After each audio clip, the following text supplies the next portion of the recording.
everybody, Royal Alliance UK here, Matthew Turner on the call. Ashley Soden will be shortly along. Hope you're all well and having a good weekend. We are here for the final preseason game of 2025. Houston Texans at Detroit Lions, and with cut down day looming on Tuesday, there is everything to play for the depth players tonight, as that could seal their place in the 53-man roster, maybe a place on the practice squad, or seal their fate as a person to be cut and never seen again for the Lions. Hope you're all well. Thank you for saying hello in the chat early doors with Tilla the Hun, Lisa Di Lorenzo, Wizard of War, and Mile Marker 301. Thank you to everyone. Come say hello. Love to hear from you. Wizard of War says, oh no, we're currently below 500. We're doomed. Yes, indeed we are. Preseason historically has shown the winners from the losers as time has gone by. Miss Harley Quinn is in the chat. Hello to you. Preseason scores, says Lisa. Yes, the spectacle is at work, I have heard, in the college game, which is happening in Ireland so far. What is shocking to me is that they've brought that game all the way over to this side of the pond, and it is not on television here. So anyone who is watching it is not watching it by legal means, which is funny shit, to be honest. Why bring it all the way here and not televise it? I don't understand. Wizard of War says, did you see the pod article about the Texans beat writers from joint testing? Apparently Aiden lost all of their reps against the offensive tackles. I have not seen that, but that's not what I heard. But yeah, I don't know. We'll see. That's not what I heard. Anyway, yeah, Wizard of War has deleted that, but I think it'll probably come back in just a minute, maybe rewritten slightly. But anyway, yes, we are here for Texans Lions. Who is it for you guys who needs to have a big game tonight? Looking at our 53-man roster prediction for the show that we did on Thursday, I'm looking at people like Trevor Nowaski, who we said was going to be in. What can he do? Broderick Martin, Dominic Lovett, we said was going to be out. Can Hendon Hooker come to life and make that a competitive fight again? What about Jackson Meeks? We said he was in. Does he back that up with a fourth performance? We've got Kingsley Ogwak in the backup centre. Can he put in a performance which puts him on the roster? Jamarco Jones has been repping with the ones in place of Taylor Decker. Can he put together a performance which means that he's going to be in there? Nick Whiteside, in limited reps, has shown some really good stuff. It's going to be a big day for him as well. I'm looking at other people like Deron Gilbert, like Lauren Strickland, Eric Hallett, Jacob Saylors. I don't think he can force his way on, but you never know. Zach Corson, backup tight end and fullback. Can he do something here? There's other depth people on the defensive line, like Keith Cooper. We said he was going to make it, but, you know, he's up against people like Mitchell Agude, Chris Smith, Miles Adams, Isaac Ukwu on that defensive line. Can any of themselves put them in the picture? Tristan Colon, we believe he's injured. Don't know if he's suiting up tonight. Mason Miller has shown some better things since he moved into guard. What can we see from him today? Lath said, any locks? I don't know if anyone's a lock for the roster who's going to play today. Tesla might play today, at least in limited fashion. He has done in all the previous games. Would expect him to be a lock for the roster. I mean, you've got to play a tight end in this game. So Shane Zylstra probably will play. He'll probably make the roster. The primary backups on the offensive line are going to play, and they're probably locks. So Manu, Skipper, Awashika are probably going to be locks, but probably will play. Stewart and Cunningham, I think, are both locks, and they'll play. Rock Yassin, Avonte Maddox. I hope Ian Kennelly gets in. We'll see. Lath also asked if I'm betting CFB or NFL.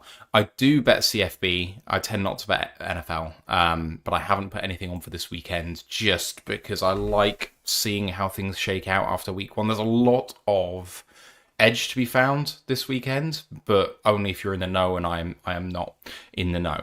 Wizard of War has rephrased that question. So did you guys see the pod article about Texans beat writers from joint practice? Apparently Aiden lost all his reps from against his offensive tackles. Thoughts?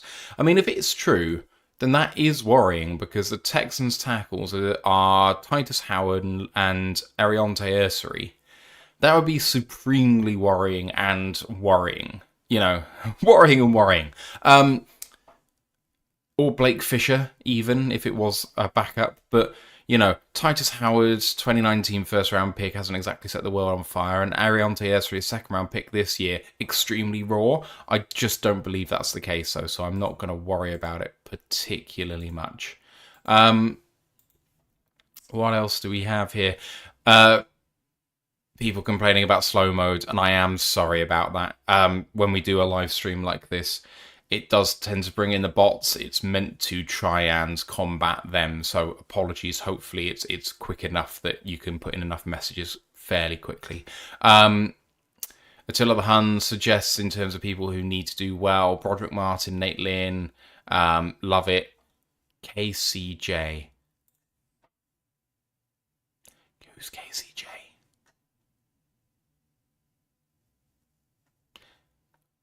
Keith Cooper Jr. I've got there. Thank you. Whiteside miss having a tall Bill bigger cornerback. Harley Quinn says excited but nervous, and that she also met Julian Edelman, which is really, really cool. And that her own Patriots have some mad injuries so far. Attila the Hun has already ordered a Kennelly jersey. I think that is premature, but we will see. And then Wizard Wall said, yes, it was against Titus Howard. That is worrying if that's what happened, but I don't believe it. Also, just wanted to say thank you very much to Chris Trop, who has tipped $6.50 towards our charity drive. We've done this all the way through this weekend. We'll leave it open until tomorrow. The link is in the description where it says tip page. It's split between our two charities we've been raising money for. So that is between Habitat for Humanity of Michigan, who provide housing services in the state of Michigan, including a wide range of veteran services, especially.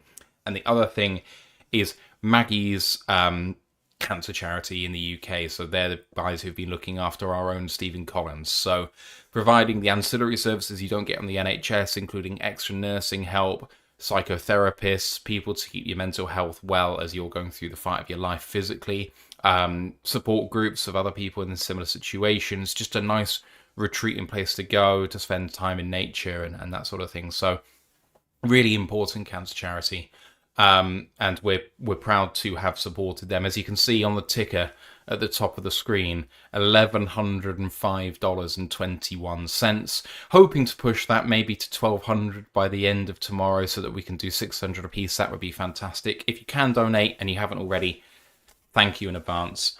Harley Quinn says, preseason on TV? It's a very good question. I actually don't know for you guys across the pond. I presume that it is, but I'm not sure. For us, it will be on DAZN, which is just a web-based subscription. But yes, anyway.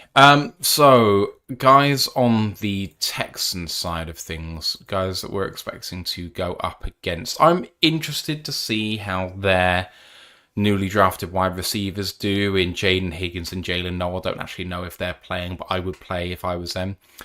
They were one of the ones who drafted Graham Mertz from Florida. Yikes, in terms of that as a backup quarterback. We should expect to go up, I think, against Davis Mills and then Mertz, so that's going to be interesting to see. Otherwise, backup running backs, looking at Damian Pierce, Dario Gumbawale. That'll be really interesting, because Gumbawale is a, really shifty guy. And then tight ends, a guy that's burnt us before while he was at Minnesota, Irv Smith Jr., also draft pick 7th rounder Luke Lackey is in there too. They've got 4th rounder actually at running back, Woody Marks, so we might see him a fair bit, I suspect. Depth offensive line includes Cam Robinson, formerly of Minnesota and Jacksonville. He was traded for a fair bit, and he was a 1st round pick back in the day, I believe.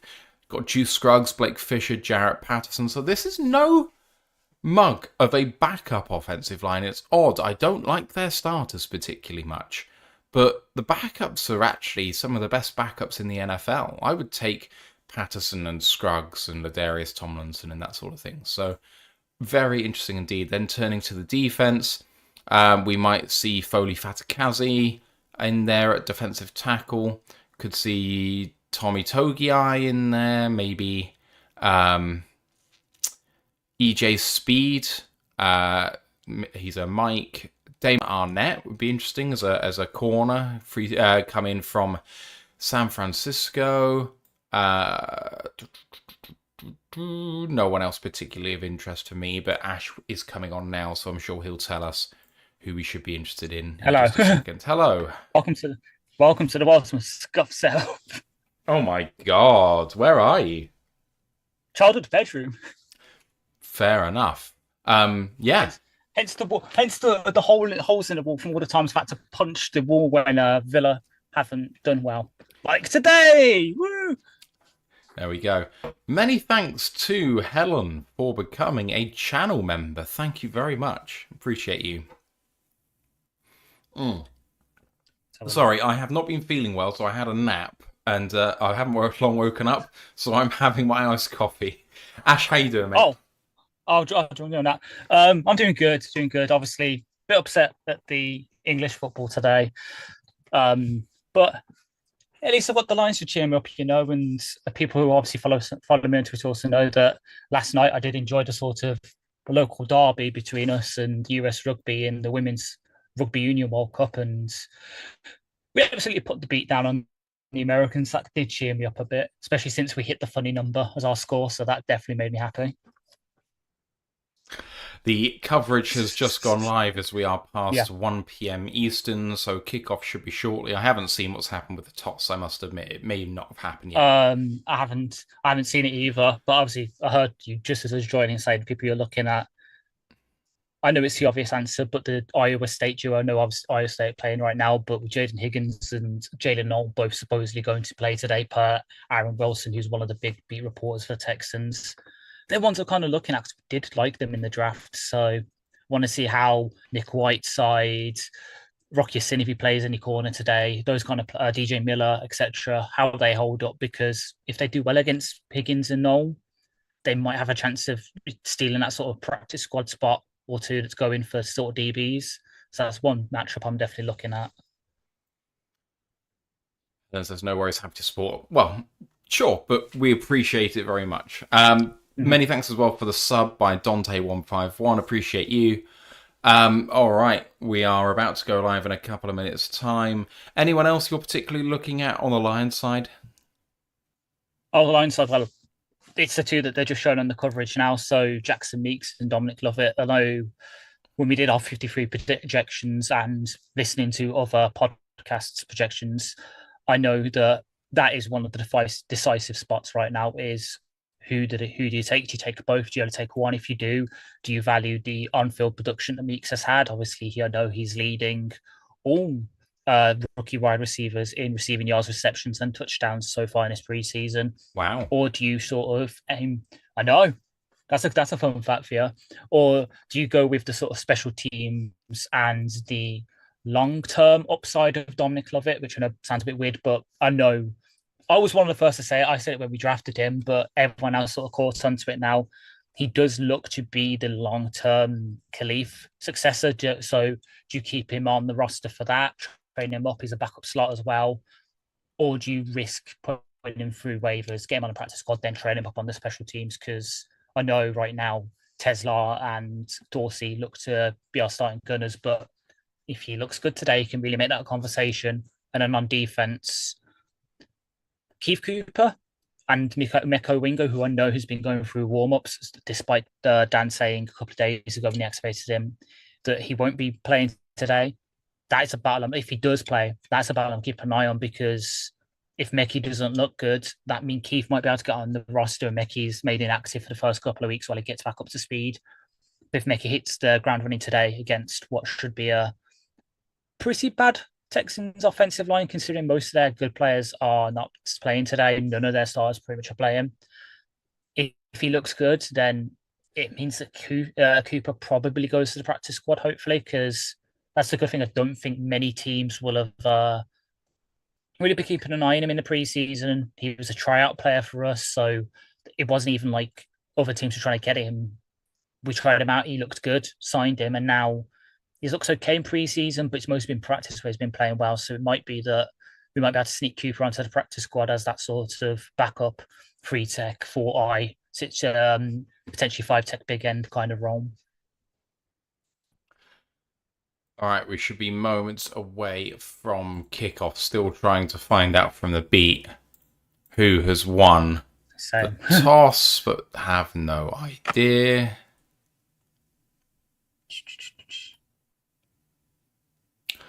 Nolan Bianchi has released a report about why players go through the preseason ritual of dressing while not playing. I haven't read it, but I would be very interested to, because that has always confused me.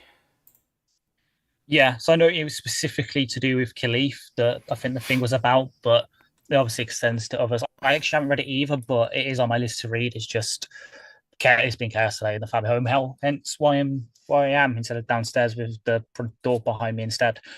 But it's definitely something I'm interested in because Goff is dressed today, even though he's not going to play. We know he's not going to play, but he's still gone through the ritual of getting the pads on that. So maybe it's just a look thing. And so I'll be interested to see why Khalif does it in particular, especially since his roster spot's not a risk today. If it's any of the veteran receivers, as we discussed on Thursday, it's Tim Patrick, who maybe is the veteran receiver who's got a bit of roster spot risk right now. Just showed a beautiful view of downtown Detroit and the view over the river into Windsor. What a spectacularly cool city. Exactly. Looks like Hooker is throwing some balls out there. I'm presuming he was going to start game 4 for us. No, is it not? Per Detroit Sports Podcast, who was obviously someone we had on pretty much this time last week, roughly. Kyle Allen will be starting as the Texans have won the coin toss and deferred to us. So Kyle Allen gets the ball to start the game. I am shocked that it's Kyle Allen because Dan Campbell spoke about getting Hendon Hooker more reps, and Kyle started last week, and they've been rotating the start. For me, that would say Kyle Allen is the 2, and we are comfortable with that, and we're going to get Kyle Allen more reps. Maybe the way I'm seeing it is, I think this first quarter will be Kyle Allen, maybe Tesla, Jackson Meeks, the kind of ones who pretty much have their roster spots sewn up, but they still just want to get a few more reps, obviously. But then quarters 2 till 4 will be your Hendon Hookers, your Broderick Martins, your Luke Barkus, those kind of players who are fighting for your practice squad spots and bottom of the roster stuff. I think it's just they want to have the fair evaluation of Dominic Lovett, Jackson Meeks, Isaac Tesla, maybe Zach Horton, those kind of players who, have a shot of being players 47 to 70, let's say, and then everyone else, the Hendon Hookers and that, will take the majority of the reps after the first quarter. All right, we are about to have the kickoff.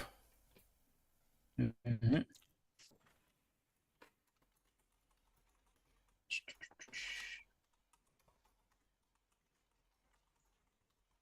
People are not liking the blue tops with white pants.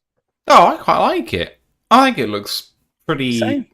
I think it looks pretty tasty. Mm-hmm.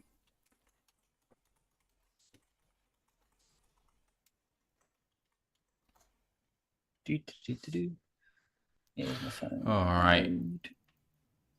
They're all lined up, but something's holding them up for some reason.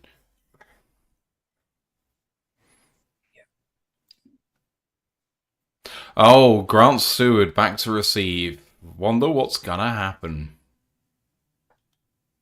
I'm going to vote for it's a good return. Well, so you're taking the field. Well done. That's bold. The kickoff is away. You know what I mean? And returned. Oh my God! All the way to the 30, by the 40, tackled down at the 47-yard line. Grant Stewart. Yeah. I think they're going to mark him down at the 45 because I think he just reached, just as going down, says his knee was going down to around the 45. But whoa. What a kickoff return. Returned from the 1. Sailor's the lead blocker. Got a really nice seal block, and he was almost away. Oh my goodness me. Yeah. Interesting, it was Sailors and not Varkey doing the sort of lead blocking. I would personally have had him, but hey, as we can see, Carl Allen taking the field. Mooty's on there as well. I'd love to see that. Thank you to Miss Harley Quinn for becoming a channel member. Thanks, MHQ. As Kyle Allen under centre, tightened in motion, hand off, up the middle. Nice play by the running back to miss a TFL, but there will still be a half-yard loss in there for second down and 11. So that was Craig taking the first hand off. It is good to see people in the channel green. I have to... channel member green. Right. Second and 11 here. Carl Allen in shotgun this time. Always looked like it's going to be a handoff, and it is. And Craig running up the middle. Yeah. Looks like it's a gain of 3 there for him. Yeah. It's going to be third down and 7 or 8. Carlton would ask if Vaki is injured. I wouldn't be surprised if they're managing his reps, but also they've liked getting Craig reps in this preseason. I don't understand why, but there we go. Yeah. I think it's to help the QB, because Vaki's kind of, as we all know, we don't know what he's got at running back, at least with Craig. You can trust his pass blocking. You know he's going to get you 4 yards if you block you 4 yards. And now in shotgun takes the snap. They're blitzing at Carl Allen. It's going to take the sack. Going to go down at the 40-yard line. It's going to be 4th and 15 after an 8-yard loss there. Really good rush. And Carl Allen had a window, Ash, to get that ball away, but maybe no receivers to throw it to.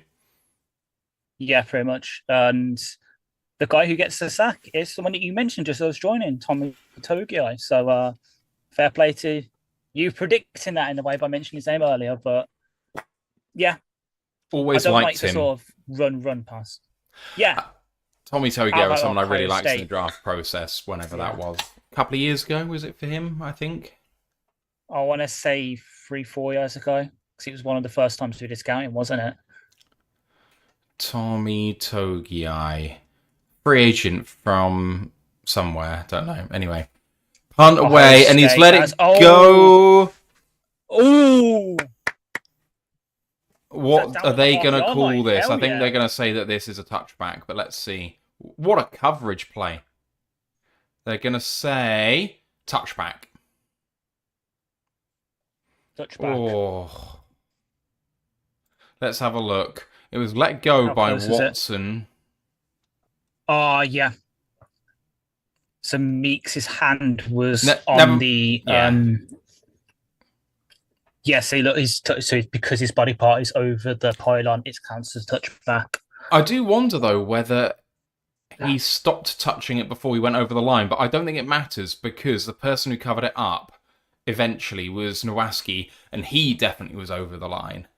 So, right. First down and 10 from the 20 then for Houston. Handoff taken by Pierce running up the middle. He was a very good running back in his rookie year. Gain of 2.5 for 2nd and 7. And then just had that unfortunate ACL tear. And trust me, I know about that because I drafted him on my fantasy team that year. Don't. Hey to Jerry Berry 2007 says, "Go Lions." Go Lions indeed. What else do we have here? Back to run, pass offenses, Wizard of War. Yeah, it does look like we have done that a fair bit in this preseason, unfortunately. But hey, here we go. 2nd down and 7 for Houston. Takes a snap. 3-step drop from shotgun. Looking over the middle. Throws and completes to number 19. Really nice play. Xavier Hutchinson. Tackled by Rock Ya-Sin for a big gainer. And I saw who the QB is. There is no way we just let it. It's Graham Mertz. How did we... Just a simple little crossing route, though. I mean, if you get a little step on a guy, Mertz... I don't think Mertz's problem is that he was ever a massively bad passer. He's just a bad processor sometimes. But he can throw the ball to a receiver. Any quarterback getting drafted should be able to throw the ball to a receiver, given a good pocket. And he was given a good pocket. First down and 10.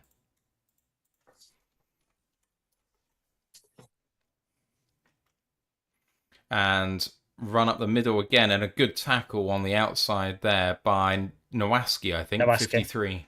Yeah. They always seem like they've got a head of steam there, the running backs, but you've got to hit them early, and we have managed to do that both times on first down.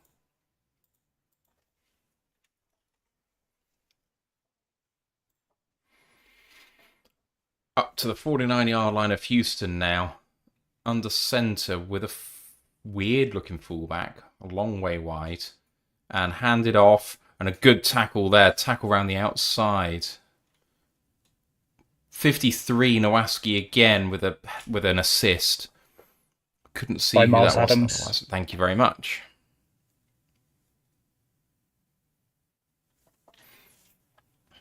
All right. It's 3rd down and 7, I think. Mm-hmm.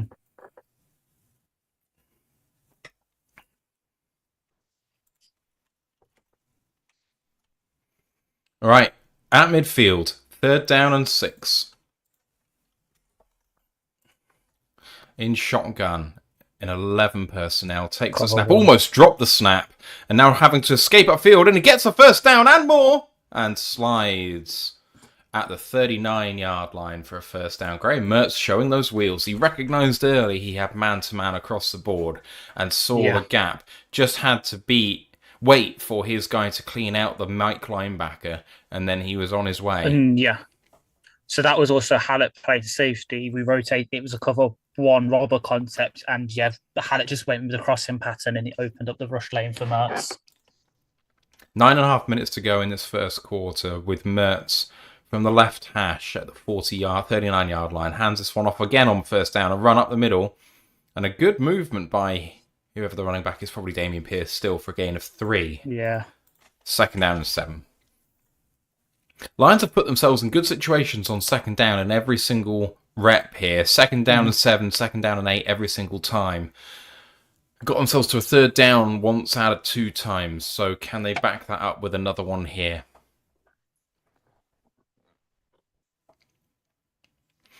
At 36.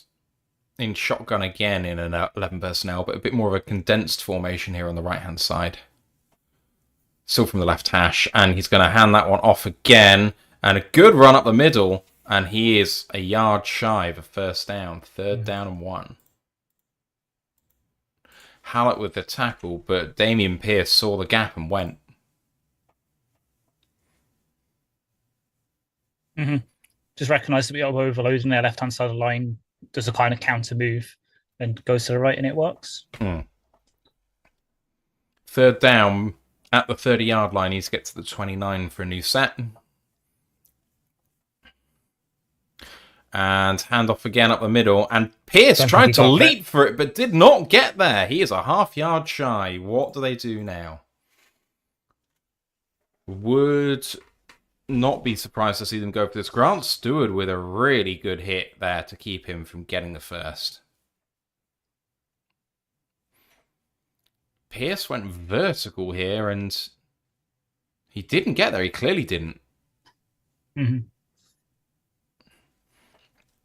They're going for it. Let's see if Mertz goes for the sneak here. I think he will. Lions are not really pinching this hard. They aren't going to... Oh, it's a flag. There's a flag on the play. It's a false start. I believe that's our old friend from the Minnesota Vikings, Smith Jr.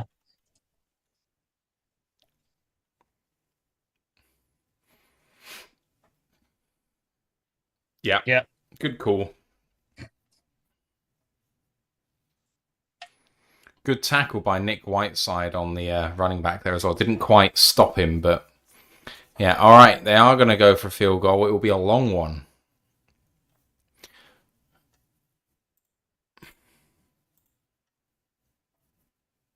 $53-yarder for Kaimi Fairbairn. Kick is away and a right down the middle for one of the best to do it. Certainly for the Texans, they were just saying that he has the franchise record for points, which is not a surprise in some ways. Expansion team. They're expansion teams. Yeah, it's not like us where we've got an extra 80 years of history to go on. Why is that blue nose on my fucking screen? Yeah, I do like Kevin Fairbairn. He's up there. Not really much you can say other than, just like him. I think he had a down year. Was it last year where he wasn't so good? Missed a few kicks he should have made. Yeah. But he's got a lovely draw on his kicks. Yeah. As you watch it from the reverse angle, it appears to go from left to right. As you watch it from behind him, it goes from right to left. It just kind of curves it in a little bit. So he always wants to be Yeah. kicking from that left hash and kind of angle it in towards the post from that way.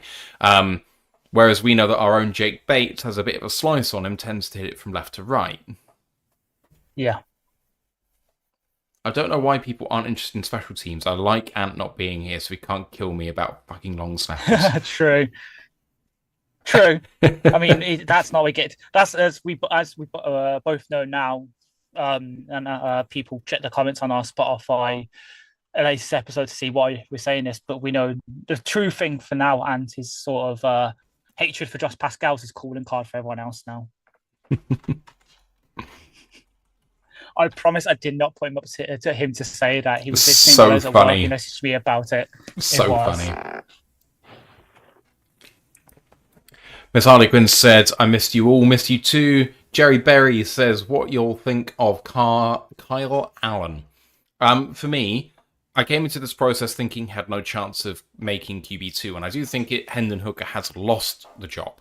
However, Yes. even though he threw a couple of really horrific picks in game one, those are the throws that means he's not a starting NFL quarterback. But if you chuck those two plays out, and it's hard to just do that, but everything else he's done is the sort of processing command of the offense that you'd hope to see from your backup quarterback. If he came in for half a game because Goff just had to exit the game, if you were in a leading position, he might be able to carry you through to that win. I do not want him starting any games. I would be very, very worried if he started any games, but there are very few quarterbacks in the NFL, unless you're the New York Giants, where you feasibly have a chance of starting your backup quarterback and winning any games in the league. So I'm good with Carl Allen right now. I would love an upgrade. I don't think it's realistic.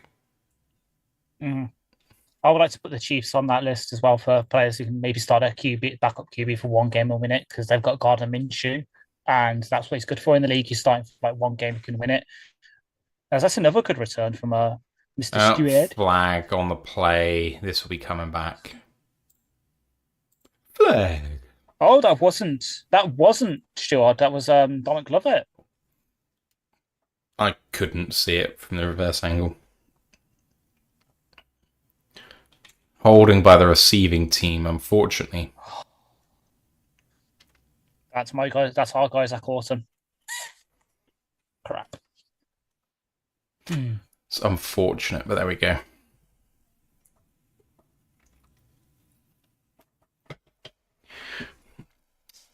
All right.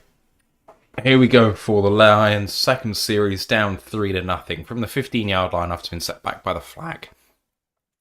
Allen's still in the game at the moment. Tom Kennedy in motion, takes a snap, and we are running the ball again. And Reynolds with a one cut straight into the force defender for a gain of 1, 2nd down and 9. Mm-hmm. By the looks of things, our offensive line is Manu, Muti, Gurkhan, Arashika, Skipper. And I think it's pretty safe to say 4 of those 5 are making the 53. Come on. Force Right. motion. Allen about to take the snap and does. Almost dropped it. Play action. Looking for a throw. Dumps it off to Reynolds over the middle. First down for the Lions. Down at the 28, maybe 27-yard line. Good play. Little play action. Just throw it out to the running back. That's the sort of thing to get your rhythm going, Ash. Exactly, yeah. Nice little... I think it was a spacing concept. At least it looked like it from sort of near side. But yeah, stuff like that. Just nice little dink and dunk throws. Nice easy reads. In shotgun this time on 1st and 10. Allen looking for a quick throw to the outside. Nice timing route to Tom Kennedy for a gain of 5. 2nd down and 5. Nice route by Kennedy. Just a quick little out 5 and out. And nice on-time throw by Allen. Seems to have his rhythm. Yeah. He was kind of staring down Kennedy, but I'd excuse that as I'm just looking now. Notable players currently on the field for the Texans on their defense: Derek Barnett, Darrell Taylor, Tim Settle, Foley Fatakazi, Togiai, obviously, Christian Harris. He takes a snap again, Alan, and he's going to dump this down to Craig Reynolds, who does catch it. Oh, and he makes a nice move there and gets a first down. Are we going to get away with that play? We are. No flag. I think Tesla got away with one there on the blocking up front. We'll see this again on the replay. Tesla was on this side, ran a route. Quick throw out to Reynolds, who made one miss, and then you saw the diver there. Tesla was in his way. I did wonder if there was a block in the back there. But good play by the Lions to get another first down. At the 41-yard line of Detroit now, Allen under center with Kennedy in motion again, and another run up the middle. Reynolds gets himself about 4 yards. What's that? The fact that everyone just froze there for a second as if they were expecting a flag, like a full start or something. Like, yeah, weird. We're not going to see it again, but yeah, when you watch it back, just watch like the receivers on our side. They all just don't engage. They just stand there like, oh shit, we've just been flagged for a full start. But it worked. Sailors is in now. Interesting. Carlton Wood says, look like we're playing clear second choice players at the moment in a message to our third choice ones. I would tend to agree with that. Allen hands this one off in shotgun to Reynolds, who runs downhill, and he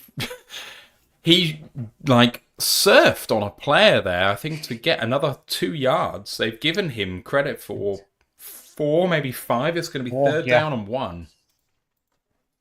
There's an injury. Defenders down. Casey Tuhill. Skip Shelton says Allen would look better with the first string offensive line. I mean, that's true, but he'd also be going up against first string defenders if you were going to do that too. And whilst our offensive line should be good, you know, if you're coming up against an elite blitzer, I mean, what if you were going up against Houston's first team defensive line? Like, it's a scary prospect when you have a look at what they have out there. Will Anderson Jr. and Danielle Hunter.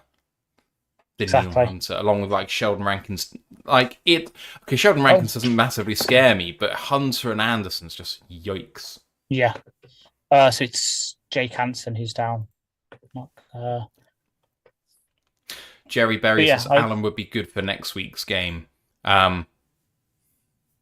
If you mean Packers by that in terms of 2 weeks' time, sure. If you mean like just a random regular season game, sure, I can go with that. The fact that it's the Packers, I don't know what's going on. Yeah. But hey.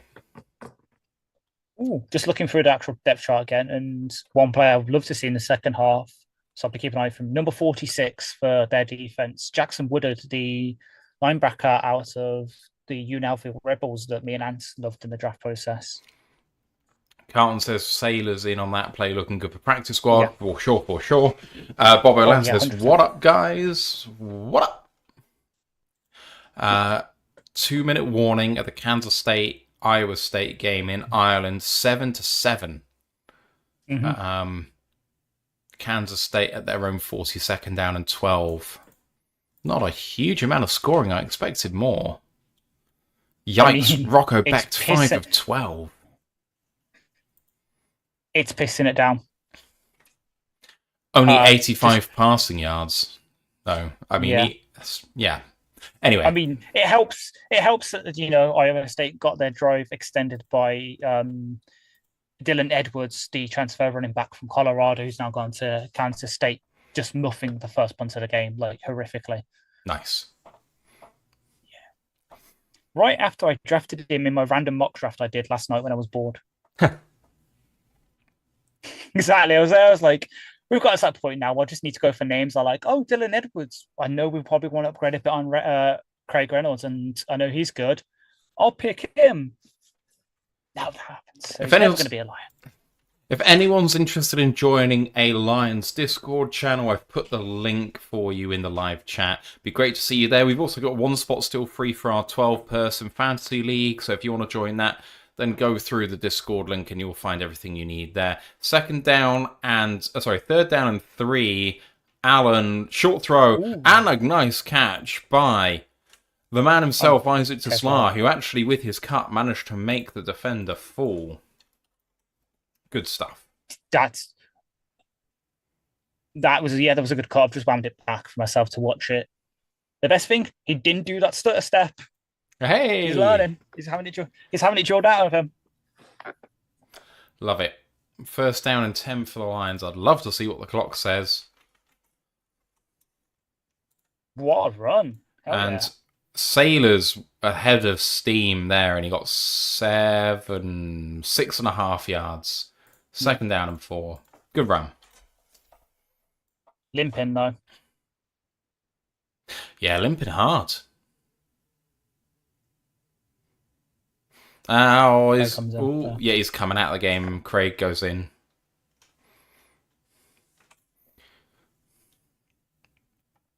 Oh, he's struggling on that sideline.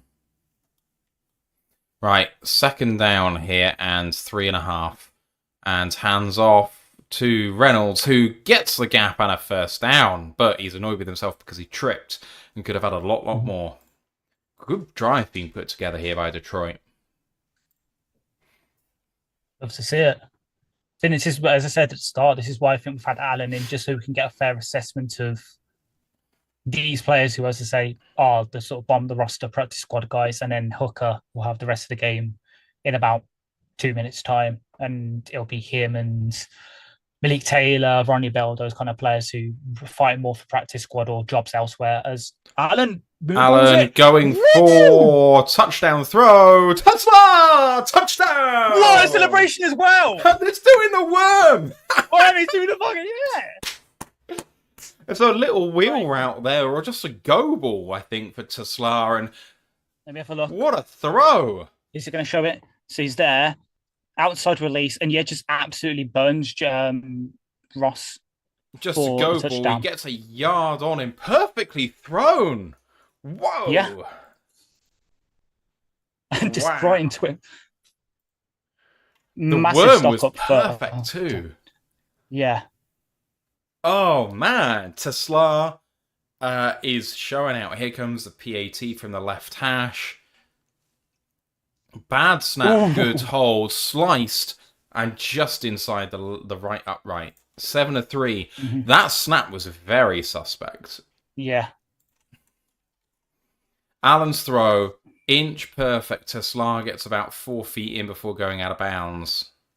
Oh, baby. Mm-hmm. And that's the good thing about Tesla. Like, I know we've said it a couple. I said it on my breakdown. People said it.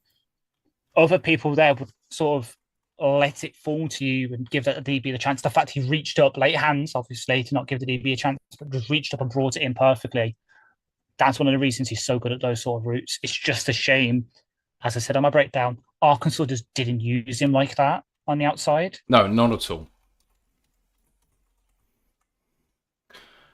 I think Tesla is making his case for wide receiver 3. Like, we didn't mention it at the top of the show in terms of that being a battle. And, I mean, he's really battling himself because Tim Patrick is not putting up a fight. But is it going to be Tim Patrick or is it going to be him? I know that the people, Ant was saying about Khalif Raymond maybe being the 3, but I feel like Tesla is making a big push for it. Yeah, so I know the reason why Ant said that is because the reports out of camp have been when we're doing through like receiver sets with Patrick kind of going down to the second and third teams, well, it has been Khalif doing that, but I think that's just the team trust Khalif more right now because obviously the whole veteran stuff. Plus, with the way that Johnny Morton has described our offense, with it being kind of preying on one-on-ones, more deep shots, I think right now Khalif is better for that. As much as Tesla's got a 10 Raz and all that, Khalif right now is more trusted for the team to run those sort of deeper routes because we know Goff will happily do the short and intermediate stuff, but when it comes to your deep shots, you really have to get his trust. And right now, Khalif's got that. So I think that's why he's repping as the third receiver a lot of the time. But as we saw, Tesla is getting there. The reps against DJ Reed this past week, he is working his way up there, and that's why he's on my fantasy queue right now for my flag league. Did manage to get Bill Crosby last night, so I'm happy. There's my upside running back secured. I'm screwed at running back. I've got 3 rookies. I've got 3 rookies and Brian Roberts Jr. right now. Yikes. That is that's tough. I mean, I mean, my rookies are Marion Hampton and Travion Henderson, so it could work. Here we go. Right, Tesla to score a touchdown, and now he's in at gunner for a kick return, kick coverage rep. Love it.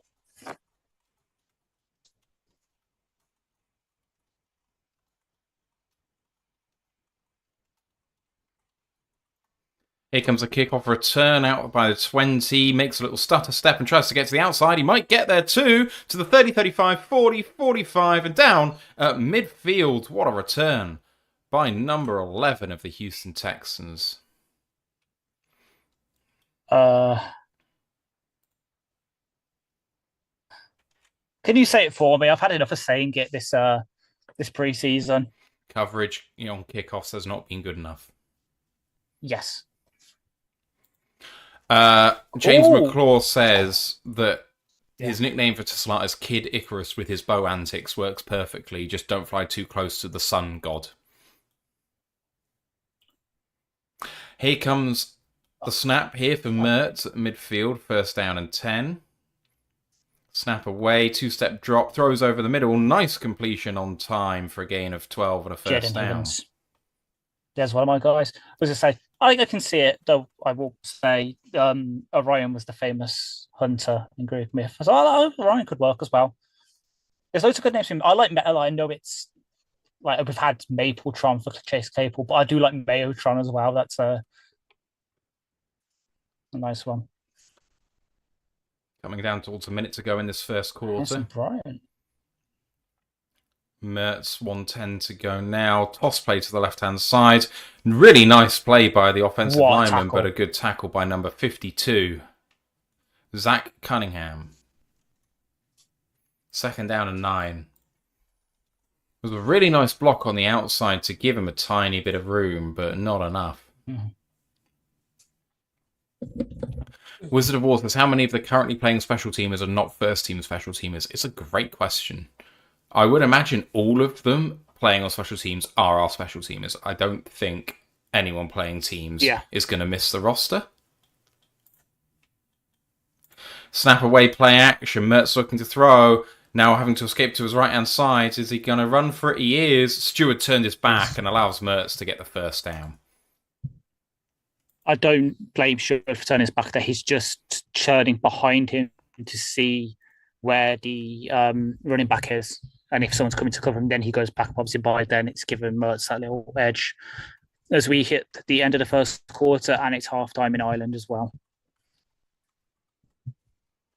It is, as you say, the end of the first quarter. Let's have a look at the stats.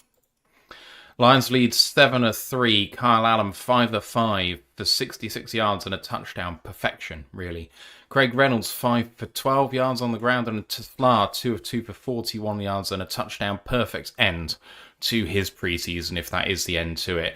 For the Texans, Mertz is perfect as well. 2 of 2 for 37. Damian Pierce 7 for 17 on the ground. They actually are led by Mertz on the ground now. He's 2 for 20. Xavier Hutchinson with his catch earlier is 1 of 1 for 24, though Jaden Higgins did just get 13 yards. Ash, as far as first quarters go, that might be the best Lions first quarter in preseason all year. Yeah, I can completely back that. Like, we had a bit of a struggle initially, but we ended it on top. That's the main thing. 7-3, we're leading, and defensively, we're just getting them into third and longs, and Mertz just converted them so far. Like, not much to moan about on either side, except for this kickoff coverage, but I've been moaning about that for 4 weeks, so I don't think it's going to get fixed. Jerry Berry says, what do you think of preseason for the Lions? It's an interesting one because I do think in a lot of ways it's been extremely productive for some of the depth guys that we have. It's been the making of Kyle Allen on this roster. I think that people like Agwakin, who've badly needed reps, have got them too. We've seen Tesla and Jackson Meeks come to life, which has been really rewarding. Otherwise, on defense, I was really just offensively focused. I don't know that it's been as valuable for our defense. Getting Nowaski reps has been valuable. Rock Yassin really has made his roster spot based on this. What else for you, man? Anything? Kennelly. Oh, yeah. Yeah, he's been Kennelly, absolutely terrific. him and both defense and special teams. Zach Cunningham, which might sound weird, but I remember when we first signed him, and everyone, and I put myself as first and foremost on this, said, "Oh yeah, he's just been signed to be Anzalone cover." As soon as we sort something out of Anzalone, he's gone. He's on the 53. I think it will take something massive for him to not initially be off the 50. Well, when I say this, obviously, unless there's any roster shenanigans with the whole veteran stuff, but he's going to be on the roster come week one in all likelihood. And I guess getting Steward kick return reps because it seems we're doing that. So getting reps because he hasn't done it since college, high school. Nice throw. Jaden Higgins with the 7 and out, maybe not even 7, maybe 5, but a very quick out route and a nice throw by Mertz. Second down and 5, getting towards the red zone now. Harley Quinn asking whether Goff is in or back up. No, Goff hasn't played a rep of preseason. Don't expect that at all for the Lions. He won't. Kyle Allen is in. So it's like, so it's like with the Texans. You don't even have starters in there because our teams, I know the Texans played theirs last week, but usually they use joint practices as a thing. I just absolutely wrecked Woody Marks there. Out of USC. But yeah, so we won't see Goff. Won't see any of the first team offensive line except for Ratledge, obviously, against the Falcons. Won't see Ty Lee except for the couple snaps against the Falcons. It's mostly for the people who are going to be starters and need the reps or just special teamers. Third down and 2 there coming up. Stewart stopped a run after a 3-yard gain, but drove him back about 10 yards and almost had fisticuffs with Mertz as well afterwards. 3rd and 2, shotgun snap, 2-step drop, throw underneath. Really nice little curl route there. And that is a first down for Harrison Bryant? Hunter Bryant? Yeah, and we can't complain there. He is a former Mackey Award winner for best tight end in college football. So first down and 10 for Houston. Really nice drive being put together here by them.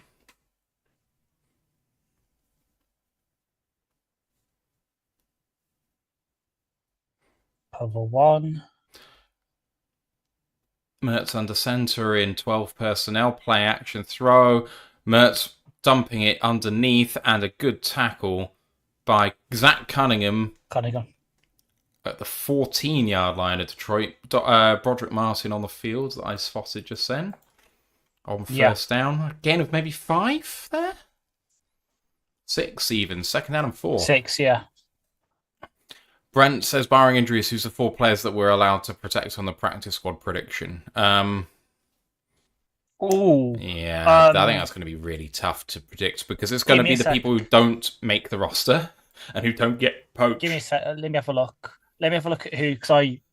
At the 9-yard line, Mertz hand off to Damian Pierce, who walks in for a touchdown for Houston. That was Woody Mertz again. Sorry, yeah.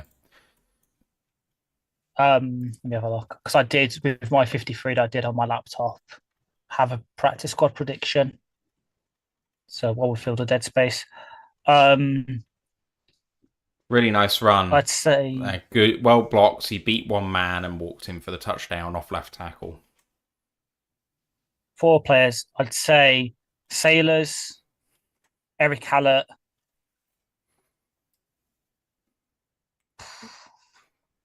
Jamarco Jones, and then maybe Whiteside, maybe Horton. I think that your protection of practice squad players will be in relation to how many people you have in the main roster for that position, i.e. if we go short on DBs, the DBs will have priority on getting protected because we'll need them. Frankly, QB3, whoever that is on the practice squad, will end up getting protected no matter what, whether that person is on the roster or not. I don't know who else. I mean, whichever one of Lovett or Meeks doesn't make it, unless they both make it, and if one of them doesn't make it, do they get poached? I think they might. Yeah. If Aguakin doesn't make it, then I expect him to get protected, just because I think they'll regard that as a very important position to have protected, even if they don't think he's at risk of being poached. You never know with offensive line. Yeah, especially centres. And someone like him who's also been trust trained at guard this off season. Miss Harlequin is going to Nantucket for the week on Sunday, hence packing. I actually don't know where Nantucket is, I have to admit. I feel like I should. Small historic island and vacation destination off Cape Cod, Massachusetts. Fun. Sounds great. Well, kind of speaking of Massachusetts, I promise there's a reason why this pops into my head. Over here, I don't know if America has pointless, but obviously over here we do. And one of the questions this week was like 4-letter word made up of state abbreviations. You had like the definition of the word and then the state capitals. And I just went down just like, right, that. Did annoy my family this week by doing that. I mean, do I want to be mean? I should have said it. I was just like, go on, do it. Yeah, no, I always annoy them, blah, blah, blah. You said it. It's all good. Oh, man. Yeah, okay, 10-7, and the Lions come out 3 points down. Now, who takes this next drive? It's going to be interesting, I think. True.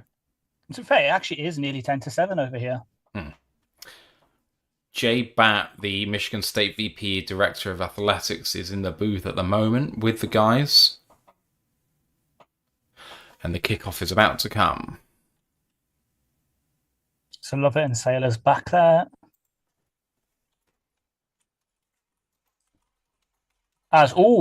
Spoiler, I know the kick's happening for Spurs. It's probably Detroit just said it. Our prediction is coming right as Hendon Hooker is your QB coming out onto the field. Interesting as a kickoff return gets to the 27-yard line.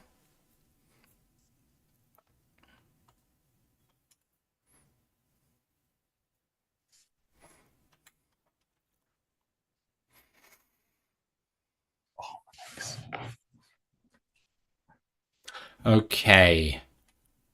28-yard line for Detroit. Hendon Hooker is in. Under center this time with Zach Horton in the game. Takes the snap. Play action. Hooker just dumps it down to Sailors and gets himself about 13, 14 yards and a first down. Good first play.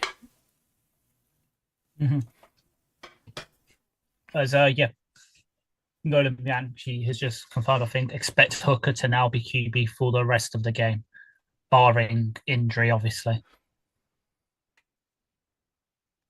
I can't hear, obviously, the guy talking, but go green. The 42-yard line of Detroit, and Hooker hands it off in I formation to Sailors, and he goes down after a gain of about 5. Second down of 5.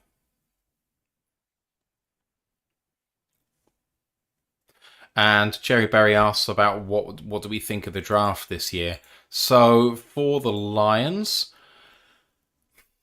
I wasn't massively enamored with the idea of Tyreek Williams when we drafted him, but I've really come around to it. Ratledge is clearly a beast, and then Tesla, we gave up a lot for him, too much really. But if he is who he looks like he is, it could be a massive win for us as Hooker hands this off in I formation. Again, nice blocking up front, but only a 2-yard gain. Third down and 4 coming up. What did you think of the draft, man? Yeah, I agree. So Tyreek, I was perhaps a bit higher on him than we drafted because obviously I did our little things for most of the first rounders, and I could see the vision of obviously filling in for William this year, being the long-term successor to DJ Reader on our scheme. I was like, yeah, fair enough. Ratledge loved, like, instant fit, obviously at right guards. Tesla, I was the same as you, like, because we both looked at him, like, I could see the vision, always wanted a long-term X, but the trade up and that was timing deep throw towards Ronnie Bell, I think it was. Incomplete. Yeah. 4th and 4, and they're coming out here. Sorry to interrupt, Ash. It's fine. But I've come round to Tesla. Obviously, the growth is shown in this preseason's been good. Who else did we? And then for the other ones, obviously Miles Frazier we took. I haven't really seen him, but he had high regards in the draft community as a guy who's got technically for position versatility. He didn't play any center in college as far as I remember, but he has started games at left tackle, right tackle, left guard, right guard in college, particularly for LSU. And then the other guys, so like Dan Jackson, love it. Special teamers, maybe I have a bit more hopes for Jackson than most because I think he was just misusing Georgia's scheme. But as a heady, sort of strong safety who can really fill the run really well and play special teams for a seventh rounder, can't moan. And Hassanin, again, someone that's impressed me this preseason. He's someone that we forgot to mention over preseason. I know he's obviously had the injury, but the growth you could see from him from what you saw in the college tape where, yeah, he played with his hair on fire, but would overshoot the QB and run fits. I'd say his run defense has actually been better than his pass rush in this preseason. Yeah, I would agree with that. Let's what's your prediction for how long it's going to annoy you for these adverts? I know obviously you don't like the Carl Hamilton one. You did get a bit annoyed last week at the San Francisco documentary. So how long do you think it is until this batch of adverts starts really doing your nut? I don't think it'll be too long. It never is. It is so warm in here when I close the door. What? Just Arsenal being 4-0 up. Oh, really? Against who? Leeds. Oh, dear. But when it's two corner goals, both scored by Timber, Arsenal at it again. Well, lock them in for second place. True. We've got a fun game on Monday. Mm-hmm. Although I can't remember who it's against, but I remember. Oh, it's Newcastle, isn't it? It's the Isaac Bowl. The Isaac Bowl, yeah. This obviously on a break. Can I ask you thoughts on the Spurs Man City game today? I haven't watched it, but I obviously know it's 2-0. James Trafford just messed up with that back pass. I'm not surprised that Spurs won. Yeah. I think Thomas Frank is a fantastic manager, and I think he'll get the best out of that 100%. team. Oh, 100%. And fair play to, like, watching it, because I've watched a bit of it, like, sort of last bits of the gym. You can see the message he put out earlier this week in this press conference, like, oh, if you don't want to play for Tottenham, don't come here, then kind of thing. It really got to players. They were putting their all in. Like, the wingers were tracking back. Like, there was times where, Aubert, the former Bayern Munich player that Villa were also in for January when Spurs signed him, that dude was tracking back to the edge of his box at times as like a purely attacking winger. Like, Frank's he's 100% getting the most out of that squad. Run by Marks, 4-yard gain after a run off left tackle. Really good penetration through the nose tackle by someone, but I didn't see who it was. Nowaski with that tackle. I know he did it. Yeah, so could be I think Keith Cooper. Because it was on the same with the touchdown. They're using the penetration and that against us on the touchdown run. Like, Cooper got through the offensive line, but then Marks just caught behind him, and the linebackers was too far forward. They got drawn in, and it was easy. That's why doing a lot of sort of outside zone. Well, say that it's also because their OCs are McVay run off, so they are going to have a load of outside zone runs in that. 2nd down and 7 and a throw, dump off over the middle for 7 yards and a first down. Ooh. Jerry Berry asks who we've got in the Super Bowl. I've got Lions-Bills, which is what I had last year. I have no reason to change it. They're two of the best in the league, and one day the Chiefs are not going to make it. Right? Mm-hmm. Mine's a bit wilder than that. And it goes into the whole theory of the colours. Lions-Ravens. Fair. They beat us in the regular season, but we get them in the Super Bowl. Really nice fake by Mertz there, and tackle after a gain of 9.5. That's me 2nd down and 1. Combining the last preseason games for Kyle Allen, he has gone 26 of 30 for 310 yards, 5 touchdowns, no interceptions. Yeah, it feels like it. Jerry says there ain't no way the Chiefs are going back to that Super Bowl. I won't ever count them out. I'll just pray they don't because it's dull. Second down and 1. Mertz takes a snap, hands it off to Pierce with a delay, not Pierce, to Marks, a delay run to the left-hand side. And first down, Houston, we have really struggled to stop this offense. Good run fit there by DJ Miller, though. Just held his edge, let Marks come to him. As, oh my God, Leeds have just subbed on the 15-year-old. There is now a Premier League footballer on the field that is 15 years old. Fucking hell. Born in the 2010s. Very nice. Yeah. Right. Oh, I hate it. Mertz under center with 3 to his left. Play action. A nice fake again by Mertz. Throws with timing to the 49-yard line of Detroit, complete for about 15-20 yards to Powell and a first down. Former Clemson Tiger.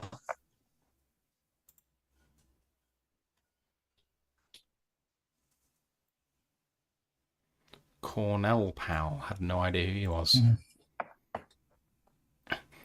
James says, I hope our starting linebackers don't bite on play action as much.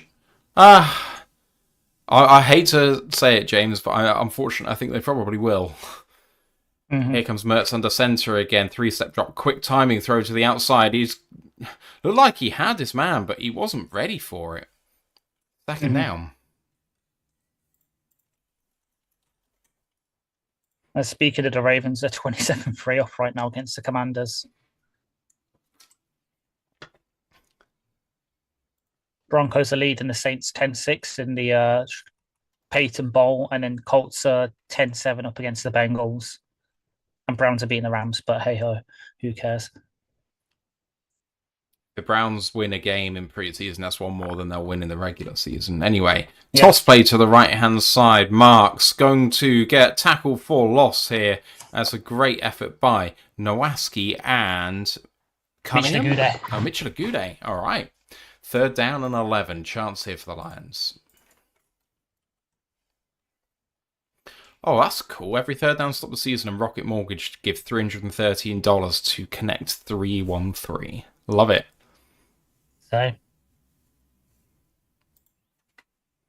All right.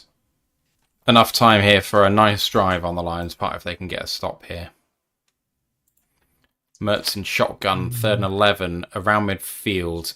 5-step drop from shotgun. He's looking for a deep shot and does, and completely clear to number 15 for the first down at the 25-yard line. That's Winfrey.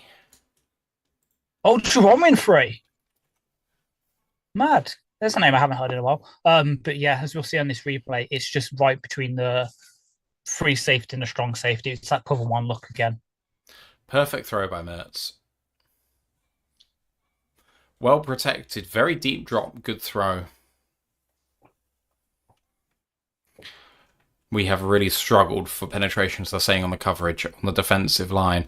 Hand off, and it's a different running back now in number 33, who's got a step on the outside and all the way down to the 6-yard line. Ogombawale, it must be. First down and goal from the 6. Is. I was about to set up the gorilla stroke then. The what, sorry? The gorilla stroke, because it's there. I don't understand what you mean. What's the most famous song by the band Gorillaz? Feel Good Inc. I'd argue it's there. I think that's fundamentally incorrect, but yes, sure. But under 5 minutes to go here from the 6-yard line, under center, Mertz with a little one-on-one ball against Russell, incomplete. Second down and goal from the 6. Per Spotify, Feel Good Inc.'s about 2 million streams, and so is Dare, so about equal, actually. Okay, fair. But yeah. I'm going to check YouTube. Fair, yeah, you can, because you're on a nice computer. Dare has 341 million views. Yeah. Feel Good Inc. has 1 billion views. Jesus. Second down and goal from the 6.5-yard line. Mertz with 2 seconds to get this play off. He doesn't run out of time. He does get it away. And another one-on-one ball to the outside. Touchdown, Houston! Against Miller Jr. And they've called it a touchdown. It's Cephas! Oh, it's Quintus Cephas. It's Quintus Cephas back in Detroit. Oh my goodness. Really, really nice throw by Graham Mertz. And it's good coverage. They both kind of calls it together, which gives precedence to the offensive player. Yeah, always. And a nice lead now for the Texans, 16-7. Quintez Cephas back in Detroit.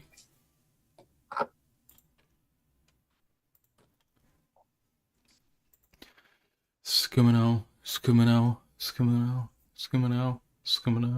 It's there. Ooh.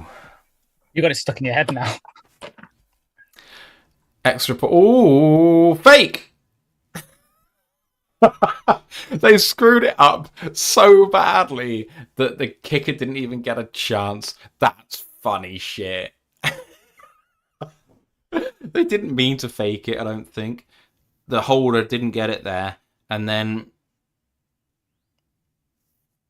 Fairbairn just didn't hit it. Whoops. That's what you do, baby. Hold it down there. What? Of course, the same. This game. Snowball. Ice bowl. There we go. Yeah. Eric's tweeted, Quintus Cephas of the Lions? Oh, of course. I know why that field goal was so bad. I forgot to mention it in our preview, the small preview we did. They signed Blake Ferguson, aka my 32nd ranked long snapper on last year's long snappers list. It shows up. Special teams matters.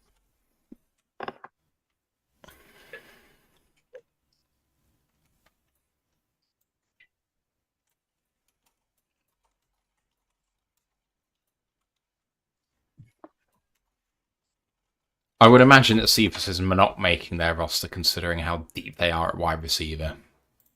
I'll just say that. I think not. So yeah, because they have... He's listed as their ex-receiver 4 behind Nico Collins, obviously, Xavier Hutchinson, and Daniel Jackson.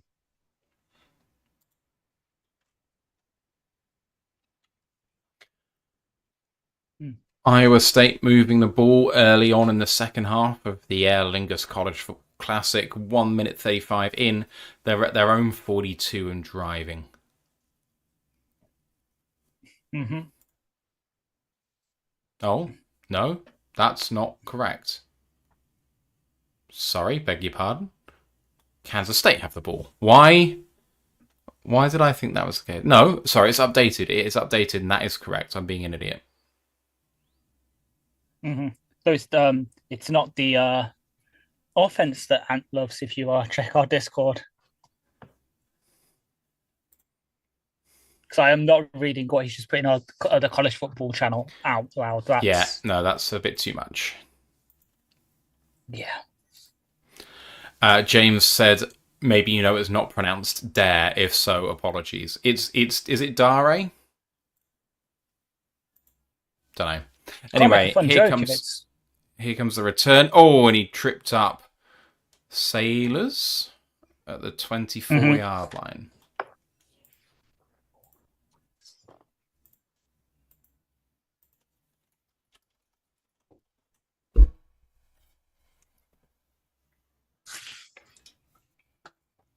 That's cool. David Montgomery getting his Iowa State degree.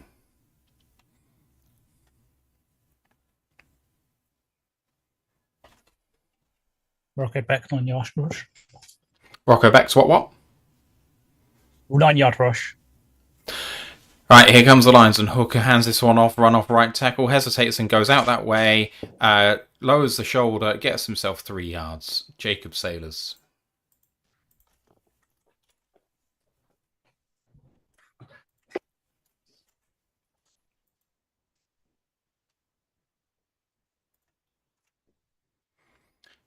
16-7 ball game for the Texans, just ticking its way down to halftime.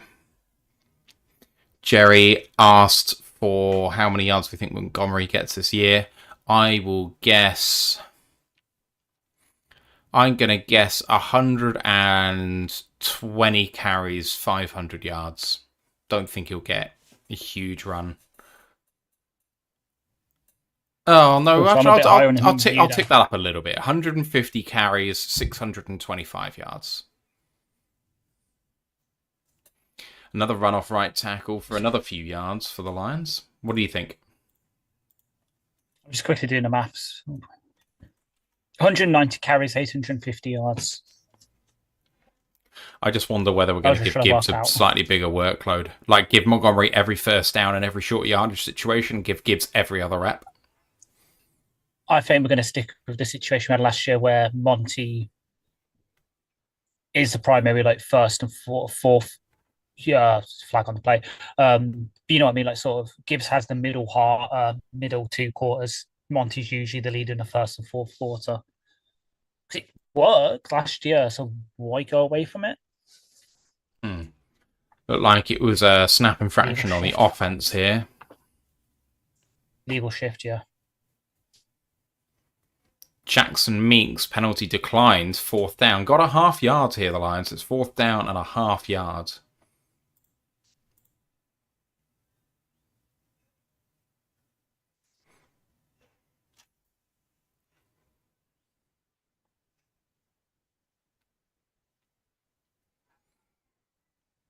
Okay, so 4th down and inches, and the Lions are going for it.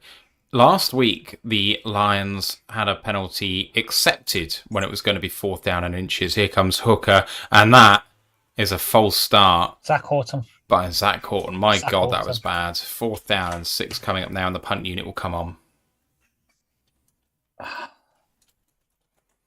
He's had too many of those problems to make the roster this year, Zach Horton. Yeah.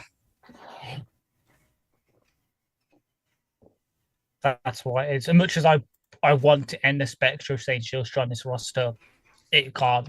If Zach has to get out of him.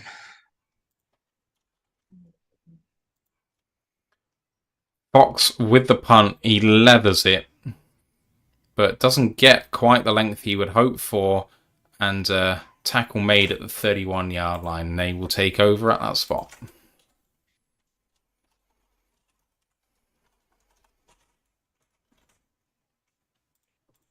So the Texans with a chance to extend the lead before the half. Jerry asked whether Gibbs is there. I haven't seen Gibbs. He's definitely not suited up. Gibbs is going to be a lot more yards, I think, though. His prediction for me is going to be 200 carries. 1,150 yards on the ground, and then 30 catches for 350 yards. Something like that. Two catches a game or thereabouts. And then, what's that? Probably 11, 12 carries a game otherwise. Yeah, that would put us, for my prediction, around 350, 400 running back touches between RB1 and 2, which I think is about right.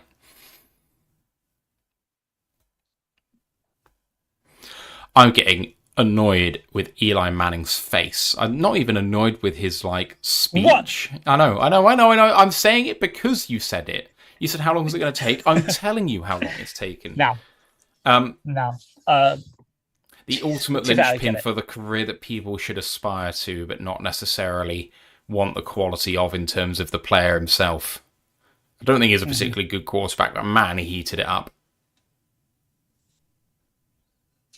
What was I say? So, for me, 220 carries, 1,200 yards on the ground, 45 catches for another 400, 500 yards for the air. Yeah, 10 yards per reception seems about right for running backs. Yeah. But The thing is, when he does break him, he breaks him so big that, if he can... Yeah. That is so hard to predict with the receiving yards. Exactly, because especially with him now training with receivers part-time like Varkey did in camp, he can get the outside rep, out wide reps where he can get those sort of big chunk ones, but also we know this team loves their screens to running backs as well. So he might have a catch in one. In one game he might have like 4 catches on screens and only get 10 yards, but in the next game he lines up wide twice, gets targeted once, and gets a 30-yard catch. There's a nice big variance to his receiving output as we're in the base cover 1 look. All right. 2:36 to go. Mert, 31-yard line, and fake handoff bubble screen, and really good. Oh, I thought it was really good defense by Barku, but it wasn't. That's not Barku, is it? Alan George. That was Alan George who just missed that tackle. He held it up really well with outside leverage and then just missed the tackle. 2nd down and 5. We'll address your question in a minute, Jerry, as we come down to the 2-minute warning. In fact, they might let it run to the 2-minute warning instead of getting a playoff here. They are. All right, 2nd down and 5 when we come out of the 2-minute warning. Jerry Berry asks whether we've got Lions or Green Bay favoured for week 1. Well, why don't you say something about this, Ash? Because I think I've made my position very clear on this, but I'll tell Jerry what it is in a minute. For me, right now, if let's say I was having to set the betting line, I'll put it as like Lions -7. As in, so I've got us favoured by 7 points right now, even though it's in Lambeau.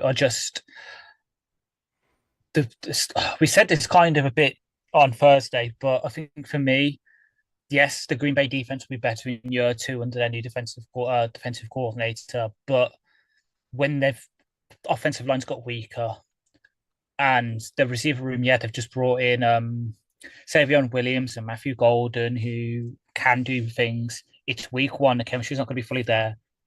Plus, it's not Toyota fun, so Jordan Love won't play well. So it's literally their offense will come down to how many yards can Josh Jacobs get after contact. And that's the one good thing is we can count on our linebackers, our defensive line, to be better than this against Green Bay because it'll be our starters. Instead of having Isaac Hooker at your edge, you'll have Aiden Hutchinson, Marcus Davenport, you have DJ Reader, Tyler Williams.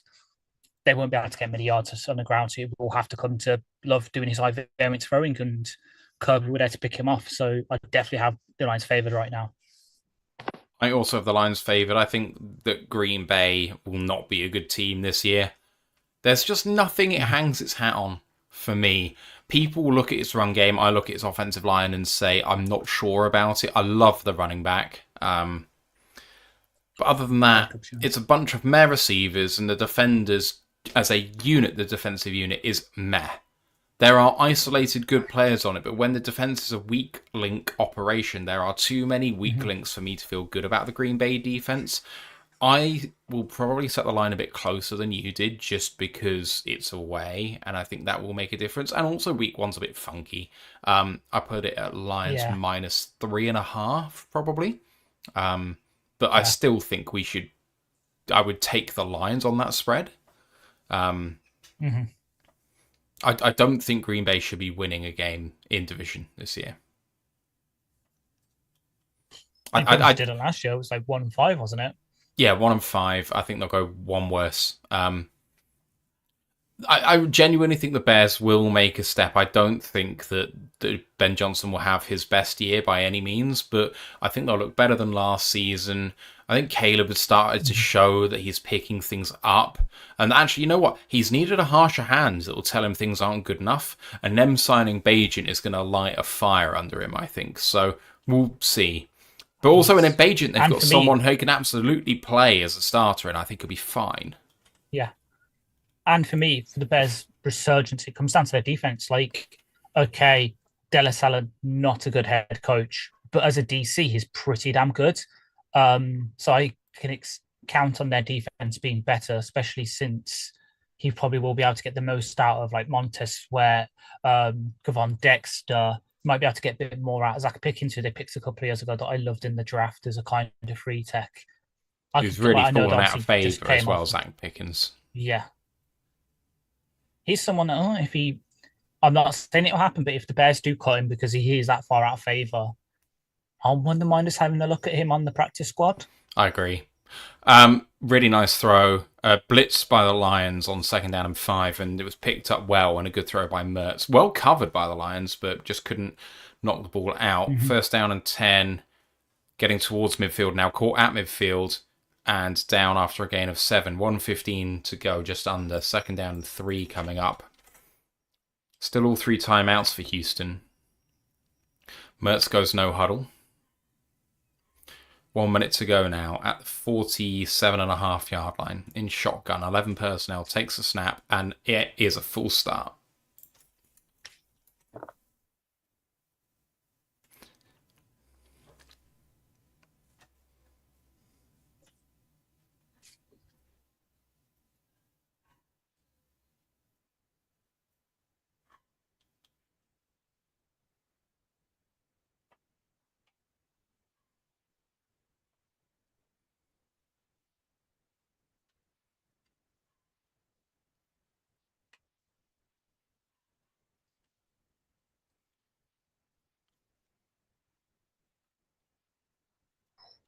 Kansas State turn it over on downs and the Iowa State 33. So both teams have elected to allow the 10-second runoff there. So there's now 45 seconds left after the false start. 2nd down and 8.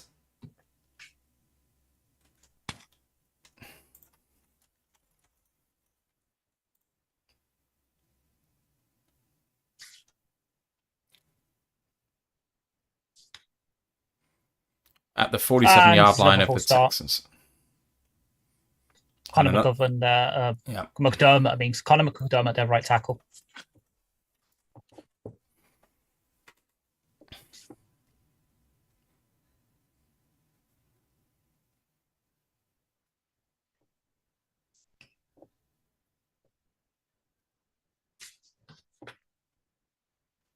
Houston take a timeout.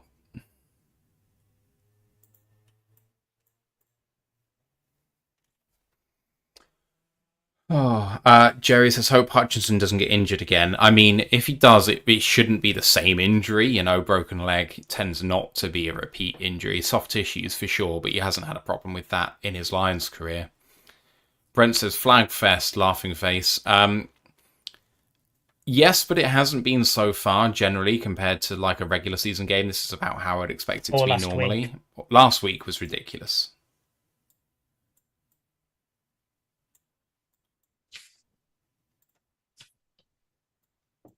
Lions making use of the new cameras to factor install in the stadium by releasing a bird's eye view of the Tesla catch and celebration. 2nd down and 13, 45 seconds to go on the clock. Snap away and a draw play. Why do you take a timeout to take a draw there? 2-yard gain. Lions should take a timeout now. There's a flag on the play.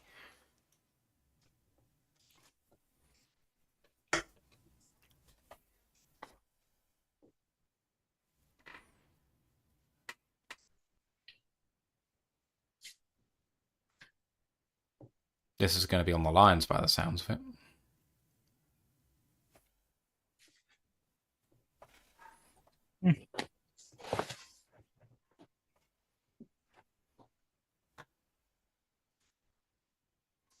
D'Amico's being consulted here, which means he's probably being asked if he wants to take a timeout to avoid the 10-second runoff. Per Jeremy, Lamau, the ref was going to call pass interference on a run play. Huh!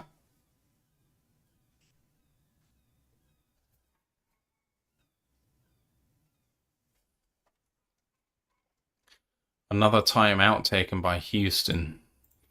Flag was picked up.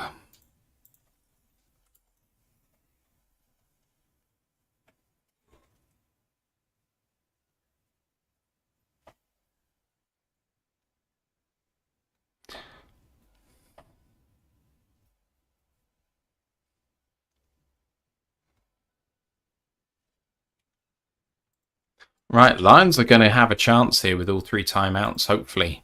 It's 3rd down and 11. Yeah. Doesn't really need a lift reader to understand what D'Amico Ryan is saying there, and I kind of agree with him. No, I have no idea why Shep was pissed off there, apart from just maybe they're not being in the look they wanted to be in. Here comes the snap, and Mertz with a 5-step drop from shotgun, tries to escape to the right-hand side, checks it down. Good tackle by Grant Stewart. There's a flag on the play. Mm-hmm. And it's come from the defensive backfield again, but this time it's going to be, I suspect, on the Lions. Possible holding.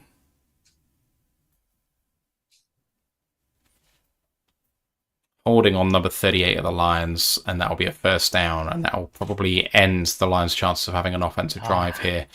No. That is not the right team. Nick Whiteside? Yeah. Damn it, Nick. Exactly. After you went to bat for him on Thursday for him to be like Mr. 53. I did. Right, they are over midfield now. Just.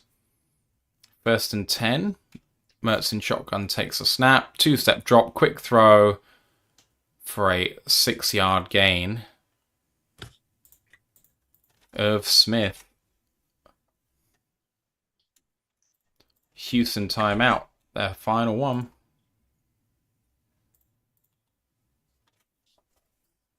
Can the defense get a turnover? Because we've only seen one so far this preseason. It's not being good enough. Mm-hmm.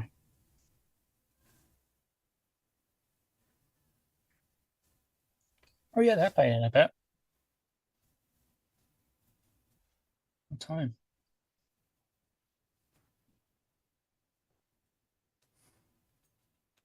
Ah, 10 past 11, can't watch.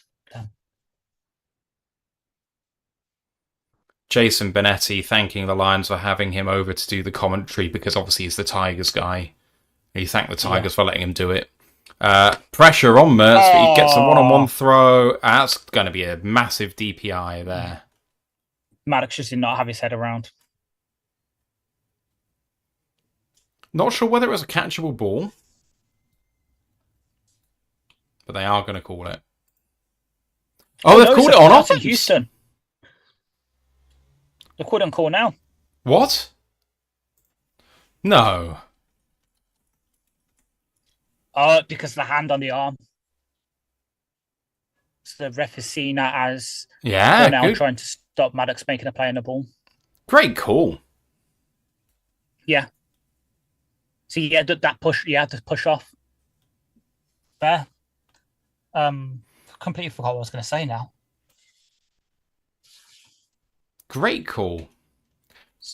2nd and 14, Mertz trying to get away, gonna go down. Number 96, Mohammed Al-Qadin, and that's gonna end. And that will end the half. Yeah. Oh, AQ, why did you have to reverse your number?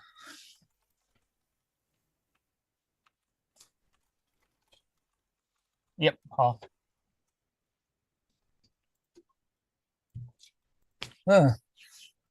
All right.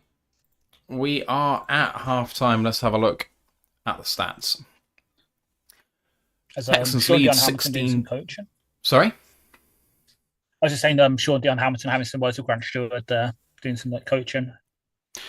Texans lead 16-7. Mertz has led them very, very ably. 14 of 16 for 145 and a touchdown.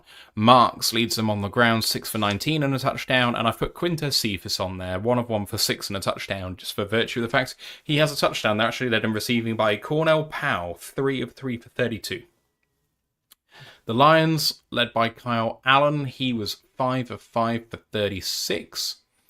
And a touchdown. Hendon Hooker has actually had more game time and yet is only 1 of 2 for 14. Jacob Saylor's 7 for 25 on the ground. Reynolds behind him 5 for 12. And then in receiving, Tesla 2 of 2 for 41 and a touchdown. Reynolds is actually the second biggest receiver, 2 of 2 for 20, and Saylor's 1 of 1 for 14.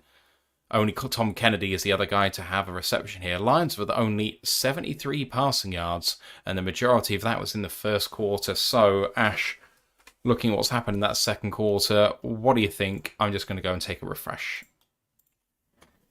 Give me a sec, guys. I'll get the YouTube chat up so I can talk to you guys properly. I apologize for my backdrop as well. Let's do it this way because my legs are really hurting. Sorry. Second quarter. Number one, that was a good flag on the OPI. Obviously, I know initially I said, well, that's on Maddox not turning his head around, but with the push off, we'd get away with one there. Graham Mertz showing me up after I fucking took the piss after they drafted him. Hate to see it. Really do hate to see it.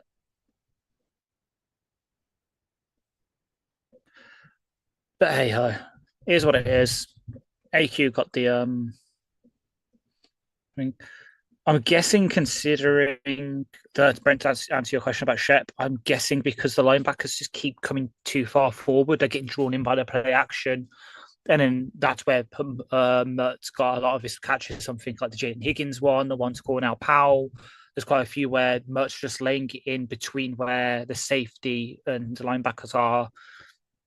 And that led to obviously him having a really good day passing, which is going to pay me to mention when we recap this game.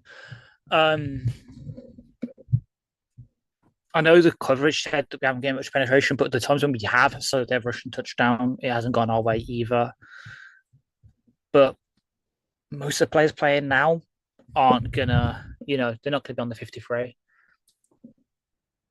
As actually, this reminds me, obviously get your questions in while I look this up, but I forget. Let's have a look. Let's see if PFF have been doing live grading of this, which I hope they have, because it gives me some information. By game 2024 preseason week 4. This is this week 3. I forget that they do it really. Yes, they've been doing live grading. Let's have a look.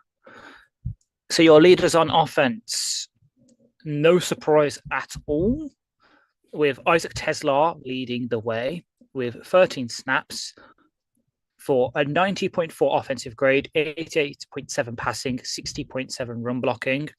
Number 2 is Kyle Allen, 89.2. Number 3 is KDR Sheik with a 71.3. Your bottom graded guys are Jackson Meeks with undetermined. He's only got 1 snap and sorry, I just saw the Arsenal just scored again. Undetermined grade. Your bottom 3 actual grades are Zach Horton with an 48.5, Zane Zilstra 51.2, and Dominic Lovett 53.6. Bit of a shame that 2 of the battles we were really looking at with Jackson Meeks versus Lovett and Zilstra versus Horton currently aren't going so well. So look at defensively. True. I'm going to say another 6, maybe 5, 6 in the second half, and he'll consider it a fest. It just wasn't as bad as last week against the Dolphins. Let's hope so. As defensively, top 3, Trevor Naraski, 80.3, Grant Stewart, number 2, 74.9, and then third, Miles Adams with a 73.2, really making his case for the practice squad there. Bottom 3, Keith Cooper, 34.7, Vontae Maddox, 34.9, and Patrick O'Connor, 41.3. Let's go top bottom 5 because the other 2 are actually quite a lot. Oh, God, quite a lot of the bottom rated ones are good players that we like Nate Lynn's 4th worst, 42.4. Nick Whiteside, the corner Matt went to bat for on Thursday. And I said it's a practice squad guy for me, 43.2. And then Rocky Sin, 52.5. Does he have his snap? Yes. Where has he been playing? No outside corner reps whatsoever. He has played 1 rep on the defensive line and then 11 in the box and 11 at free safety. So they're playing at safety. Maybe excuse it. But yeah,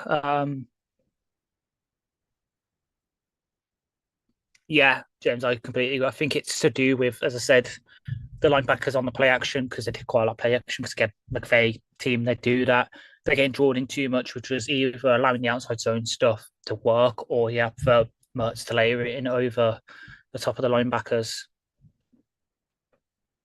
Who's going to be up next for them now? Oh, goody. It might be another QB we're familiar with, Kevin Slovis. As all, Iowa State score. Hell yeah. Who scored? Obviously, Rocco Becht touchdown. 24-yard pass to S. Gildston. Oh, God. That's going to roast me when he hears I said that.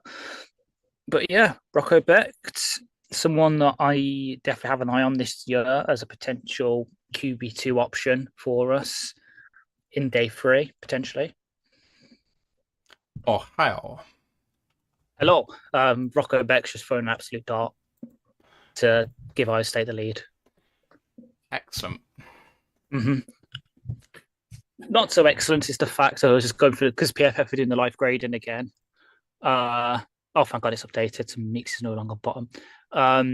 Your bottom 3 right now on offense, Hooker, obviously, but then Zane Shilstra and Zach Horton. So that tight end 3 battle's not looking good.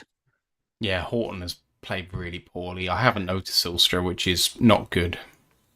Not good, yeah. No surprises for who the top 2 rated are on offense, though. Tesla, Allen. Yeah. Yes. Boom. Boom, yeah.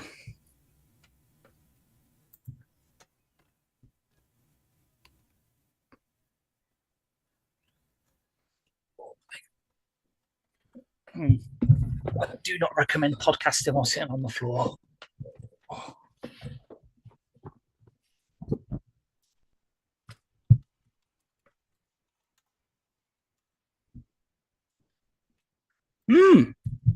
I can see him making the practice squad for sure. Let me have a look what his grade is right now. This is Ari Allen George. It's 4th on the team, 71.9 grade. He's had 1 run stop, no targets so far in this game. What a catch in the Iowa State game. Oh, my word. Is this the touchdown? Yeah. Holy shit. Have fun saying the receiver's name because I tried it and I think I fluffed it completely.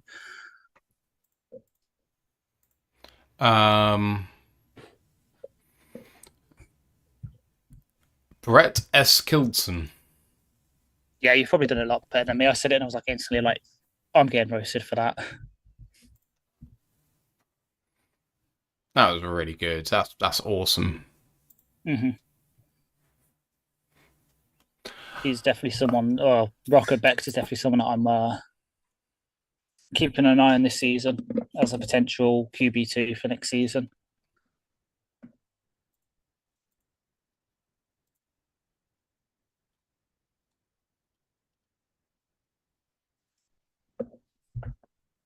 I like Justin Rogers' tweet there.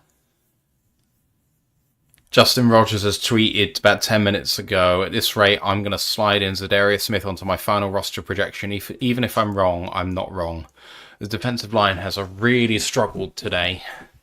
Obviously, one sack for Malkady Mohammed, but otherwise there's been very little push, and Mertz has had all the time in the world to do whatever he wants. So other than there's 2 defensive linemen that have currently got better than average grades by PFF, and it's Chris Smith and Miles Adams. Pretty much everyone under that 60 barrier is a defensive lineman. The other thing about what's coming up now is that they defer to us, which means they get the kickoff. Yeah, they could really they could triple down on us. Jesus. I think the team should just. Sorry, you go. I was going to say, I think the team should do what they did in the Hall of Fame game. Just say to Hendon, just pretend it's 0-0. We're going to call it like a normal game. Like we're not behind. Do your best, because it's unfair to him just to have to sling the ball as much as that might do him good. It also might do him really bad and completely shoot his confidence. I kind of don't care when you've thrown 2 passes in more than a quarter. Well, is it more than a quarter? It is slightly more than a quarter he's had. You have to throw the ball more than twice. I just don't care. Like, it's a symptom of bad quarterback play, one way or the other. Jerry Berry asked whether Hooker is staying. He's definitely going to get released. And if someone claims him, then no, he's not staying. And I think he will get claimed. If he doesn't, then obviously he will revert to the practice squad, I think, just because he spent all this time in this system. It doesn't make any sense to let him go, but...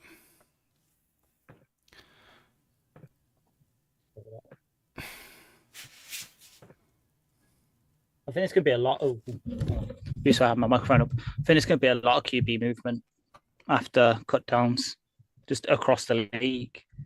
Well, Mertz is certainly Because, putting himself in the shop window today. yeah, Mertz put himself shot window, but looking through, I obviously this is completely going off what we've heard about Zach Wilson last week when we had joint practice and that. But Zach Wilson's probably got passed by Quinn Ewers, so he might get released by the Dolphins. I know Tyra Taylor's injured for the Jets, and Justin Fields hasn't been good. Don't know if Adrian Martinez or Brady Cook have looked particularly good, so they might be on the move. Devin Leary's looks okay for the Baltimore Ravens, but they'd keep him when they might need somewhere else. I don't know. Bengals obviously have 4. They have Joe Burrow and Jake Brown's probably you've got Jake Browning and Desmond Ridder. Ridder might have that job, so you get him. You get Jake Browning released. Peyton Thorne's their QB4. He probably gets released.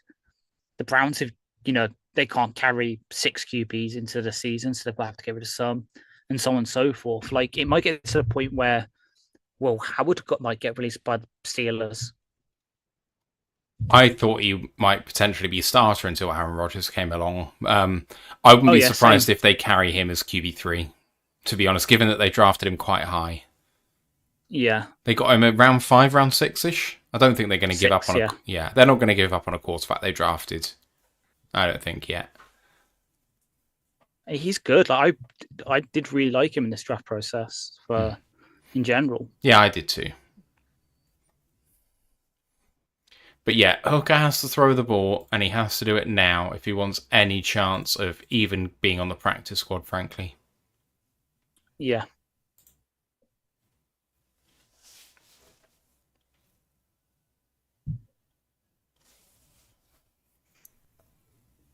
End of the third quarter in Ireland. Definitely been more watchable than last year's Irish game. Well, when you have 2 ranked teams coming over, that helps. True. I'm interested in general because obviously my team absolutely getting smashed. Right. Kickoff is about to come for the Lions.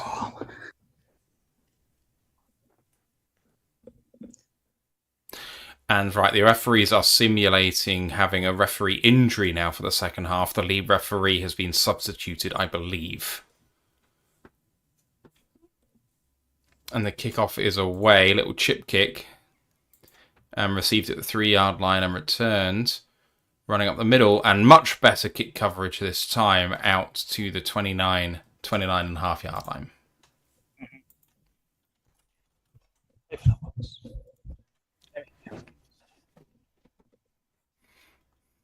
Keaton Slovis is in the game for the Texans. So there's a man who's going to be available. Yeah. And someone that's about to make me eat my words again. Had someone I did not like in this process.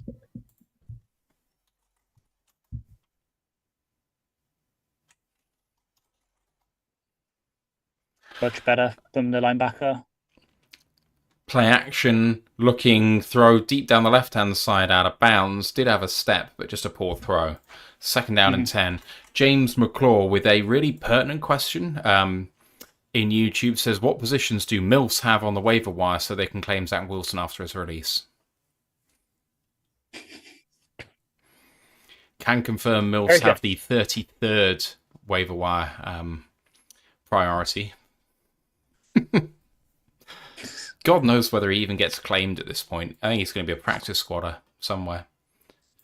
Hand off, and it's a run blitz by the Lions, but it's failed, and the run gets 10 yards. Fair play to Nate Lynn there.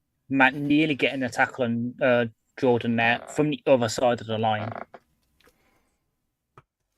They're calling him down before the line to gain, 3rd and 1. I thought he clearly got the first down. Oh, damn it. 7.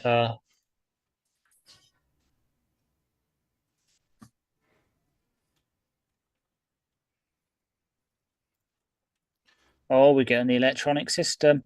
So they're calling him down a yard behind the line to gain. I think it was clearly there.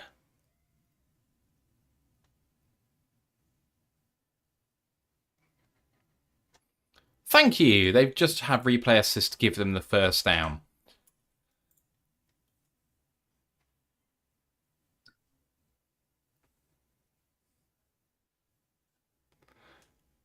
I'm watching the YouTube coverage of the K-State Iowa State game, and they haven't shown the Kansas State touchdown yet. Maybe I'm just a long way behind.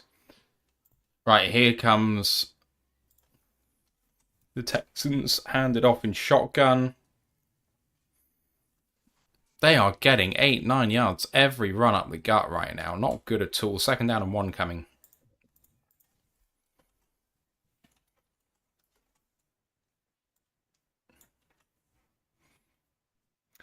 All right.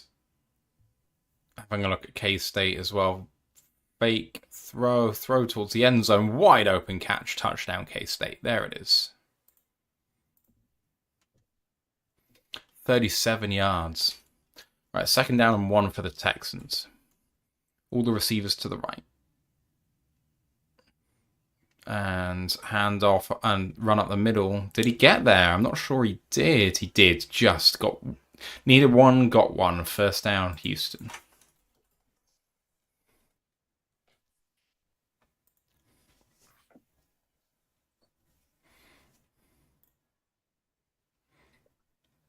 Perry Ball asks whether Broderick Martin will be cut this year, saying he should. I do think that Broderick won't make it. Now, Ant has not given up on him yet. He gave him a vote in the 53-man roster prediction, but I don't think he'll make it. Here comes Slovis. And false start. When your calling card this preseason has been pass rush unlimited snaps and you're a 320-pound nose tackle, something's wrong. That's all I'm going to say. That was always like the bit of upside that you really liked about him, is that he gave that and you hoped that like the run stuff would be good, as Chris Spielman is in the booth.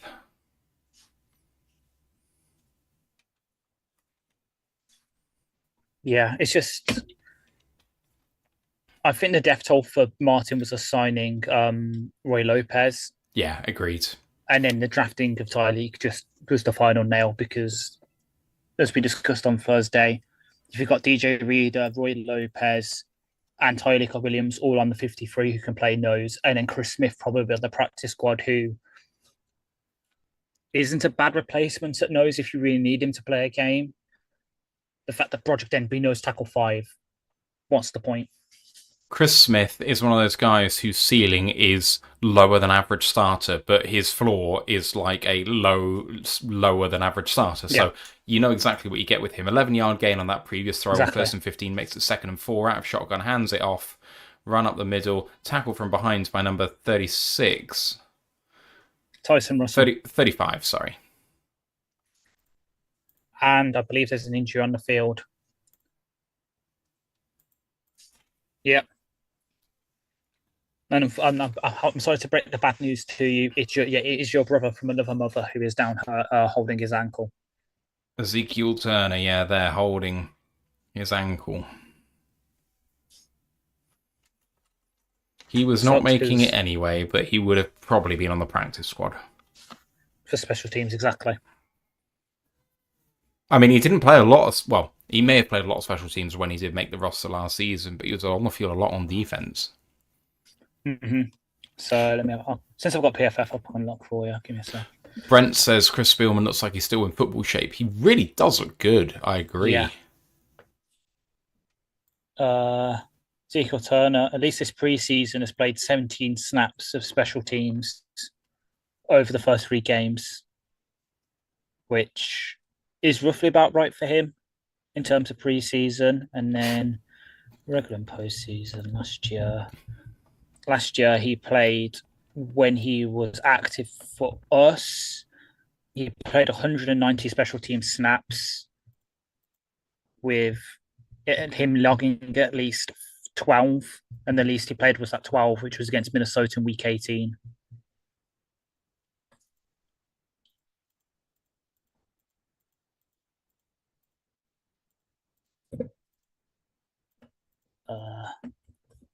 Go back. There we go. Team.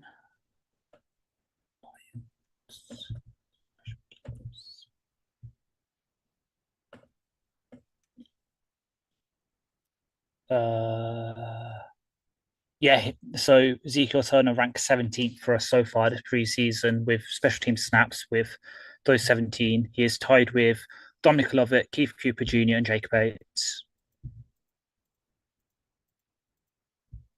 To the surprise of no one, Anthony Pittman is number 1. I don't think he's making it, though. It's hard because I do... I do think potentially they could keep 7 linebackers, and they have done in the past. But if you look at what that means along the rest of the roster in terms of the players that you're having to cut to accommodate 7 linebackers, it's a guy you're expecting to contribute at some point. So, exactly, and with the changes to special teams over the past couple of years as well, which is why part of the reason why we've gone for more receivers and tight ends for special teams now rather than linebackers. Plus, us needing the depth. That's what Brad and Dan have been saying the past week now, is we're looking more for depth than all this. Someone like Pittman is the definition of a practice squad, while Grant Stewart, who had a special teams balls, can contribute on the field. Travis Nowaski, who hasn't played as many special team snaps. He's played 3 less special team snaps than Anthony Pittman and does more on defense. Grant Stewart's played 31. Deron Gilbert, someone else who is on around the practice squad conversation, maybe 28. Another big conversion there on 3rd down and 3 by Cornell Powell. Oh, I don't know if you caught that on the coverage. Did you hear why Chris Spillman was in the booth? No. Robert Pourchaire is going in the pride of the Lions. Awesome. That's going to beat EPI on the Lions. Got absolutely beaten there, and number 48 just took 42 just took his medicine rather than giving up the touchdown. DJ Miller.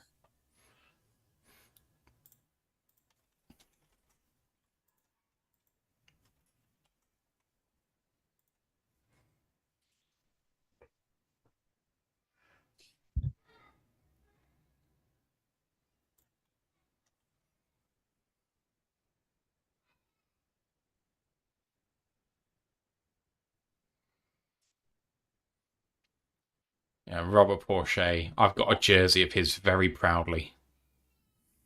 Which is why I mentioned it too, because I know you're a big fan of him. Obviously, I will eventually at some point when I get the time go back and actually properly watch old games and that. And I definitely haven't watched old games. Stuff. I just saw that on eBay and was like, I know this guy has a big part in Lions history. Toss play to the right-hand side. Looks like I thought it could be a trick play, but it's not. Great tackle for a loss by number 24. Risked. Lauren Strickland risked a penalty there by kind of celebrating over his man, but did not get a flag. 2nd down and 12 after a 5-yard loss. Love it. So yeah, Pourchaire's this year's inductee. Like, you look back at some of the guys who've been inducted the past couple of years. Obviously, Chris has been in there, Lomas and Calvin. It's deserved. Yeah, huge.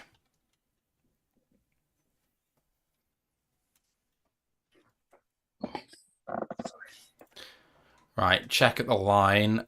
Slovis in shotgun, 10 minutes to go. That's a false start if ever I've seen one.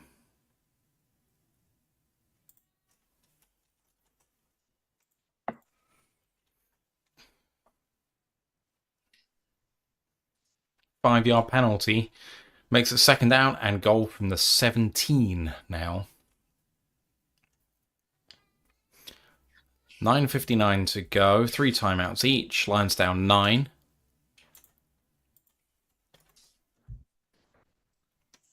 Oh, I like that little graphic on the back of your play call sheet, Shep. Here we go. Ezekiel Turner has been carted to the locker room per Nolan Bianchi. Slovis in shotgun again. Man in motion is that guy's done a lot of damage to us recently, and the throw is to him. Nice screen up front, and he gets back a lot of the yardage, back down to 3rd down and goal from the 7, but there is a flag. Flag. That was Deron Gilbert on the tackle as well, someone we just mentioned a couple of minutes ago. Pass interference on the offense. Going to be 2nd down and 26 now. 2nd down and goal from the 26. But I suspect they'll run a similar play again. From this position, a screen makes all the sense in the world. Mm-hmm. What was? Keith Cooper almost got in the passing lane there. Yeah. I mean, fair play to the refs for calling more OPI, at least in this game. It's a nice thing to see because obviously half the time, well, most of the time it'd be DPI they'll be seeing. So it's nice that they're actually kind of calling more OPI, making it a bit more of a balance. As Oh! Nowaski just ruined him. Nowaski blew up a dump-off pass. Oh my word. 3rd down and 26. I can't believe Trevor's still playing in the game, to be honest, but only limited people, I guess, on he's linebacker. He's limited. Plus, as you can see, he's getting reps at the mic, which is good news for him because obviously we know he can play Sam. So now the fact they're doing more off-ball stuff with him is good news for his roster prospects because if you can cover more than one role and you can play special teams, yeah, you're going to get more snaps. 9:08 to go. 3rd down and goal from the 26. Are they going to go for this, or are they just going to try and get some more yards for the field goal try? Slovis with a 2-step drop out of shotgun.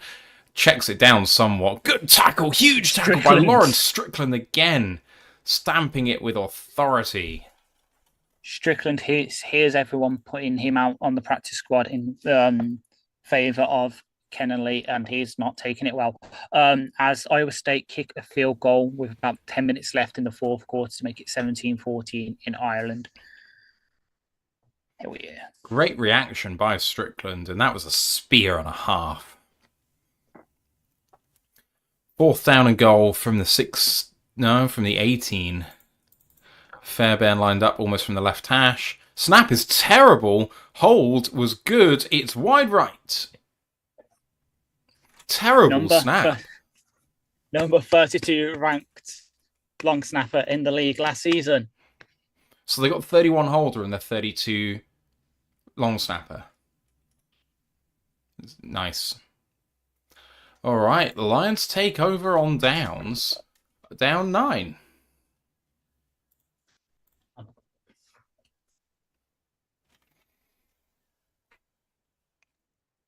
Cornell Powell, no relation to Brandon Powell. Yes, indeed, James. That is my belief as well. Jerry Berry says Hutchinson is feeling good. You saw him flexing there on the sideline, celebrating the field goal being no good. The Lions still 2 scores down, though, with 8 minutes to go. And Ash, them having nothing through the air so far with Hooker doesn't give me exactly any hope that we're going to score in this 4th quarter. Yeah, unless, Varkey comes out and absolutely rips like a 90-yard touchdown or something. I'm at this point. I think the wide receiver conversation is sewn up anyway, so I'm not really looking at them. For me now, I'm just looking at the run blocking from the offensive line who can do well. Hooker is gone as well. So I think it's just me. I'm just looking at the offensive line and the running backs now and then just defense. Because I don't want to say I've given up, but I've given up with Hooker. Yeah, agree. Which sucks. I am really enjoying them showing on repeat Bosa getting loads of sacks on Sam Darnold. Mm-hmm. It's great.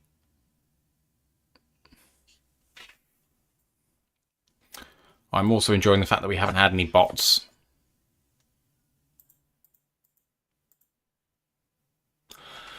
James asks, since when did Hutch decide on the Mahomes-ish haircut after Mahomes changed his... To be honest, I haven't seen Mahomes' haircut, and I couldn't care less. Personally. What?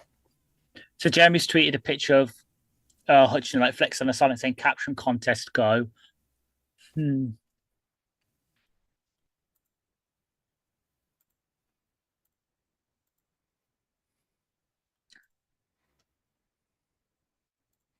Oh, I'll have to do that.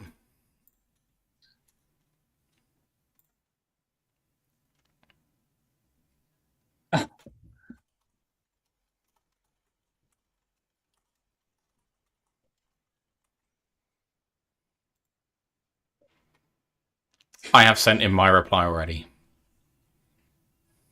Oh, I've completely gone the opposite way with my reply.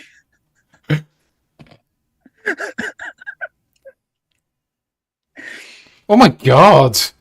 Jesus Christ, man. 8:22 to go. Hooker play action, but it's botched. There's a flag for holding. Good throw by Hooker, but it's coming back. Ronnie Bell with the catch all the way down at the 45-yard line, but this is coming back for holding.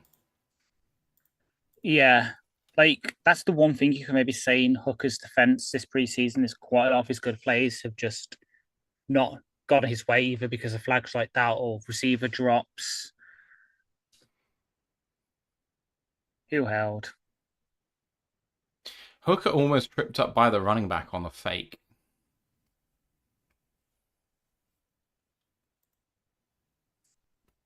First down and 20 coming up.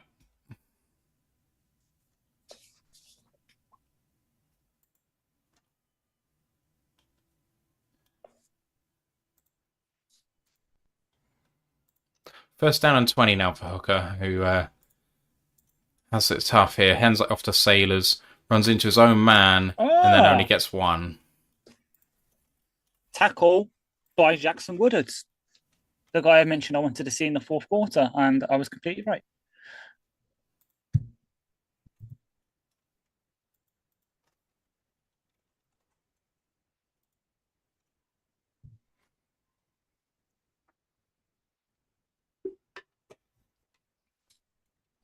About that right.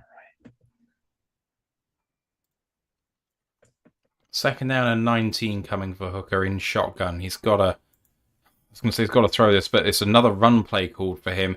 Sailors drops the shoulder, gets down to the 23-yard line. Sailors looks a bit shaken up after that. Third down and 13, third down and 12 coming up. Third and 13, and Hooker really needs a play here because hell, the Texans could run all the clock out, and that's his season done, and that's his career done for the Lions. You know, this is what this means, and he's gone run. I don't like that. They're looking like they're going to go blitz here, but they get out of it. Hooker under pressure, just little pop pass forward to Sailors, and he gets the way out to the 30-yard line, but he's going to be 6 yards short. Not the worst play by Hooker to just pop that forward and get some yards, but I'm just saying that could be the end of his career. It could be. That could be it for Hendon Hooker. Yeah. For context of how quick this game's going, the Ireland game started an hour before this, and this is actually no. Disregard what I'm saying. I'm being an idiot. Why are you being an idiot? I thought it was the fourth quarter. Oh yeah, I thought it was the fourth quarter. Sorry. I thought it was. What a punt by Fox. I was about to say, that's how quick this game's going. Somehow it's managed to overtake the Ireland game, and the Ireland game started an hour before. I really thought we were close to being done. It's dragged this game, it really has. Sorry for misleading you there. It's fine. I want it to be over as well, because if you can't tell, my back really fucking hurts right now. Yeah, I can tell that. Sorry, Damien. Appreciate that. I wish it was the fourth quarter. Not that football is bad, but, you know. Well, I'm about to make it even better for you. Guess who's been credited with the tackle on that punt? Oh, I really couldn't say. Hogan. We've got a long snapper tackle. Nice. Jerry Bear says, will we see an interception? Perry Ball says, at the time, picking Hooker in the third round was an acceptable risk.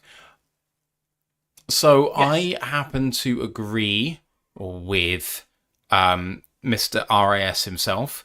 Kentley Platty said to us, there is no point in drafting a quarterback in the third round. I agree with that sentiment. I think you should be drafting quarterbacks in the first round or late on day 3, just because I think that's where you get value either way. So I don't like drafting a quarterback in round 3 because you can get proper contributors for your team there, whilst they're actually low-end swings at quarterback. That notwithstanding, it wasn't a bad pick. I don't think it was a bad pick. So, you know, I don't like the process, but I don't mind the pick, and I still don't, because you had to, you know, give him a chance. But it hasn't worked. I don't see any reason to suggest that it will work. So I think we should just let it go at this point. James suggests that Hendon does much better in 2-minute offense, and I agree. When it looks like he's got to get on with it with urgency, he fires the ball in there. But until you can light that fire under him, he looks like a pedestrian in the game. He looks like he's letting the game happen around him without directing it himself. What's up? Nate Lynn to the locker room with an injury. Hopefully it's not serious. Yeah. But yeah, I agree because it almost makes sense in my head. I'm going to probably explain really badly my reasoning behind why I think it makes sense. But obviously with the system he came from Tennessee, the veer and shoot, which is very much a one read, tuck and run kind of thing. In 2-minute drill where you have to make those quick run read decisions, because he's so used to it, he does well in that. But the time when he actually has to go through proper regressions 1, 2, 3, 4, the stuff he's not used to, he overthinks it.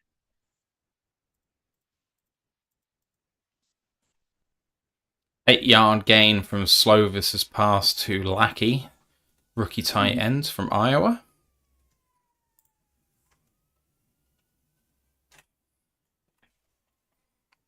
Turnover on downs for KSU on their own 30.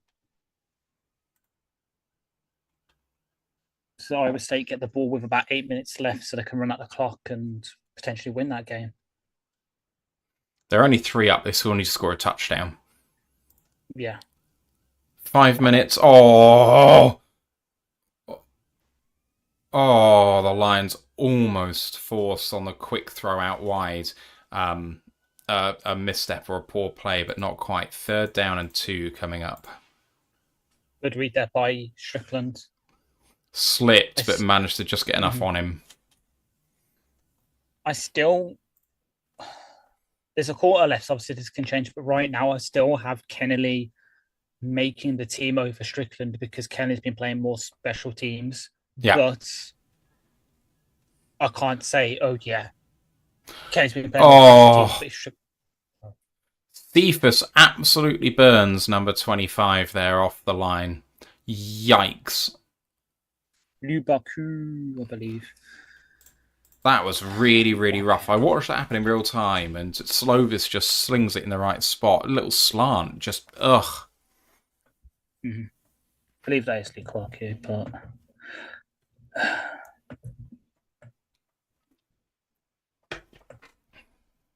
25. Hand off by Slovis. Good tackle Alan by George. Shit.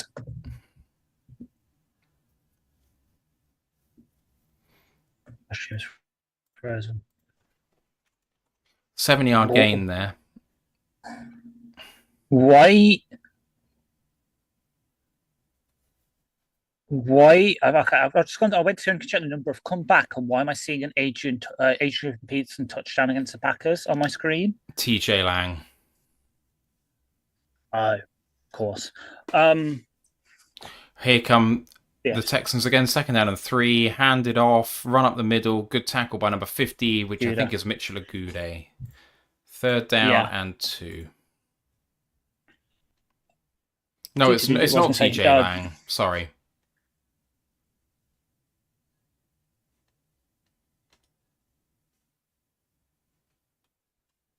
I'm an idiot. Sorry. I don't know what they're talking about.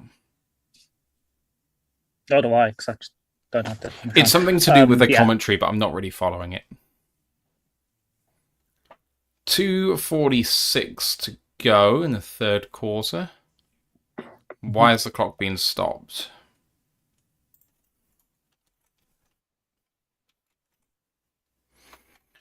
Slovis looking to pass and does get it away to a tight end for a 1st down. It's Lackey again with the 3rd down conversion.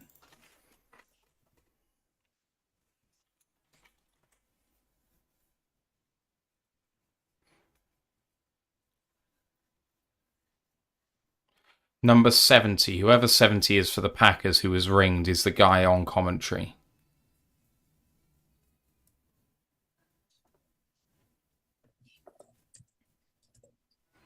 Two minutes to go in the 3rd.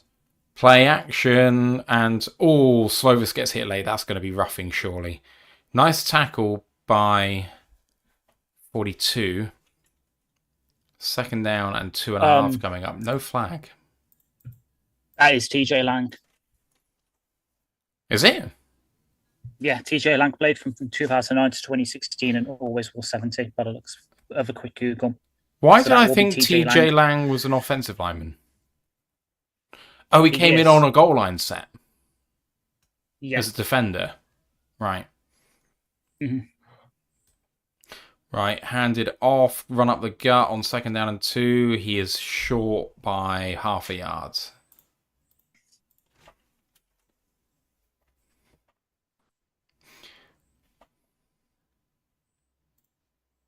Nailing back in the game, thank God.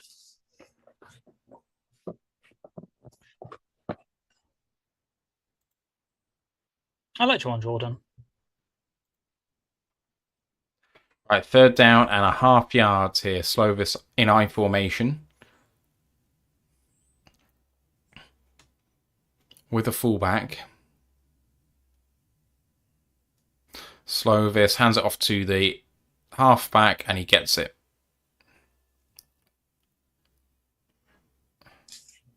Or did he get there?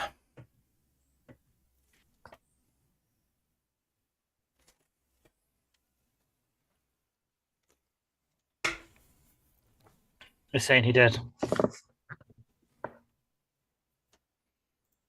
Right. Rocco Beck's 7-yard rushing touchdown for Iowa State, probably sealing that game because there's about 6.5 minutes left. Yeah, so the coverage I'm watching is about 1.5 minutes behind that. Sorry. It's all right. I look forward to seeing it. That's the end of the quarter. Mm-hmm. Oh, yeah.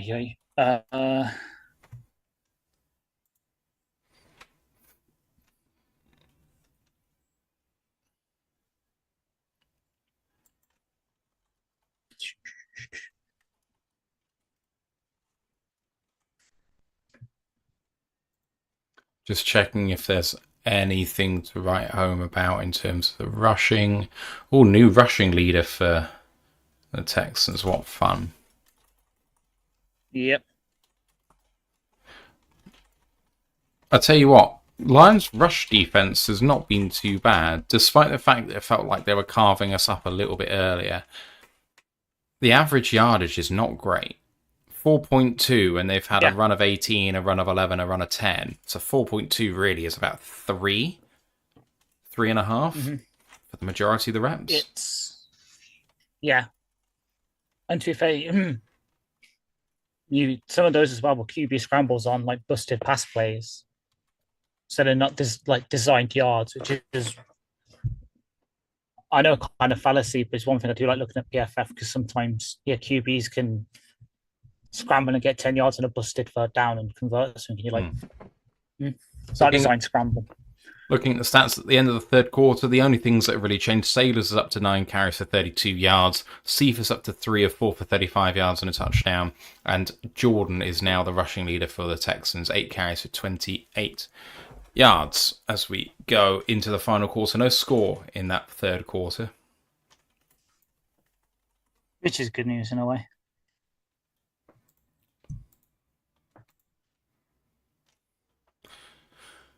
Yeah, 6:38 to go in the Iowa State-Kansas State game, 24-14. I didn't realize that Kansas State were the better ranked team. Yeah, they did. I want to say they did better last year in terms of stuff. I know Iowa State did disappoint to start and then came back down the stretch. But again, shout out to the college show. Go listen to them listen to their predictions for the Big 12 and who's going to be in the championship game and such. As all my fucking gods. What? Game is not over. 65-yard passing touchdown. Literal first play of the drive. So enjoy watching that in a minute.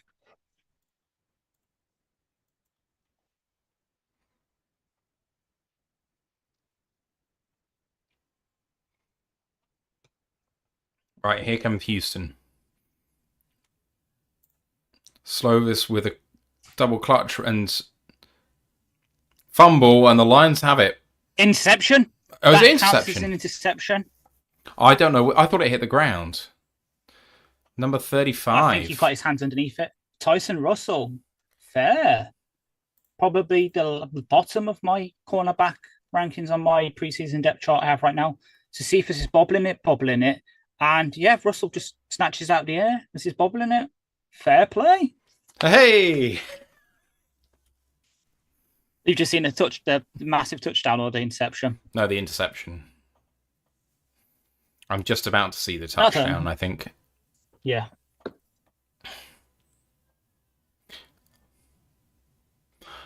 Oh. Defense can't bust the coverage like that. Have you seen it? Yeah. Right, here come the Lions then. Hooker's got a chance here. 9 down. Hooker, with plenty of time in the pocket, throws it. Interception! And coming back the other way. Jalen Mills. Jalen Mills with it. Oh my goodness me. With that,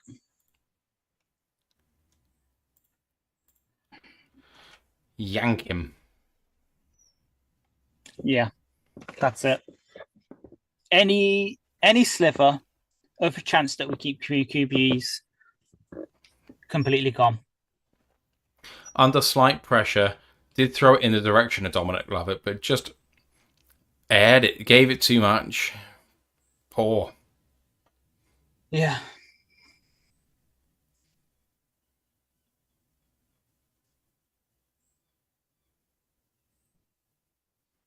Jalen Mills flagged for unsportsmanlike conduct on the celebration for the interception.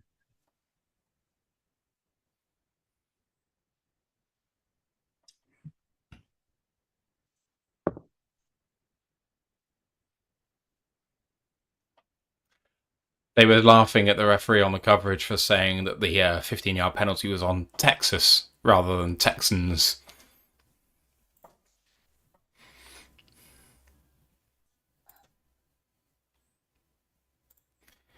Ay, that was bad. I know.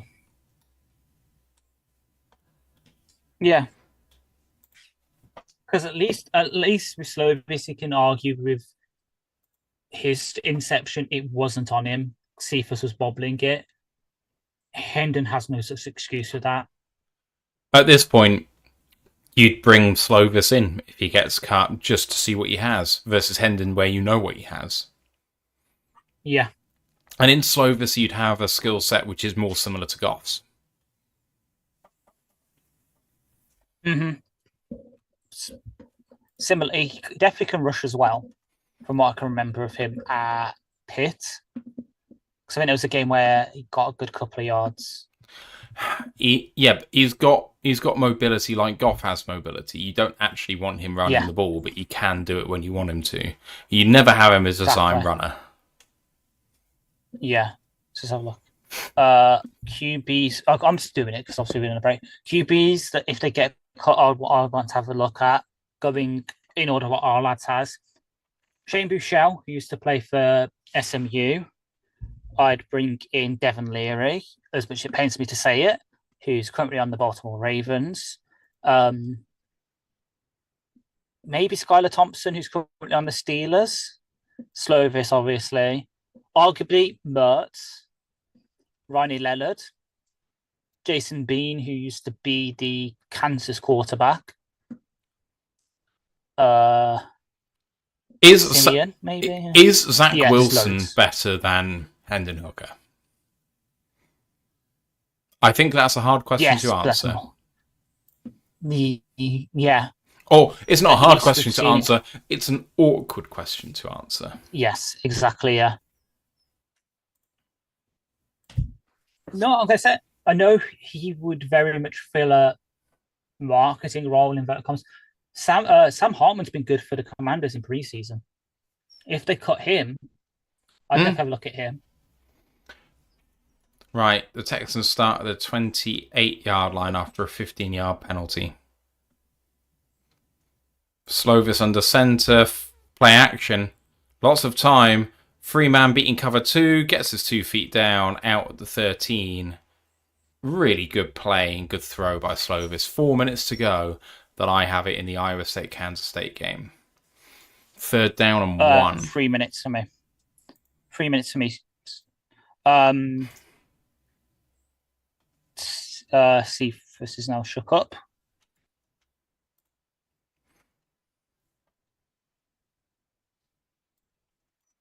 Right. 1st down and 10 at the 12. Slovis in shotgun this time for a handoff and reversing. It's a counter play. Can he get the edge? He does. And he puts the ball on the ground, I think.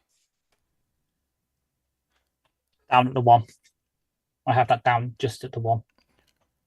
I mean, the ball was kicked out of bounds no matter what. Down. Yeah. Oh, and it just get whacked in the head. 1st down and goal at the 1.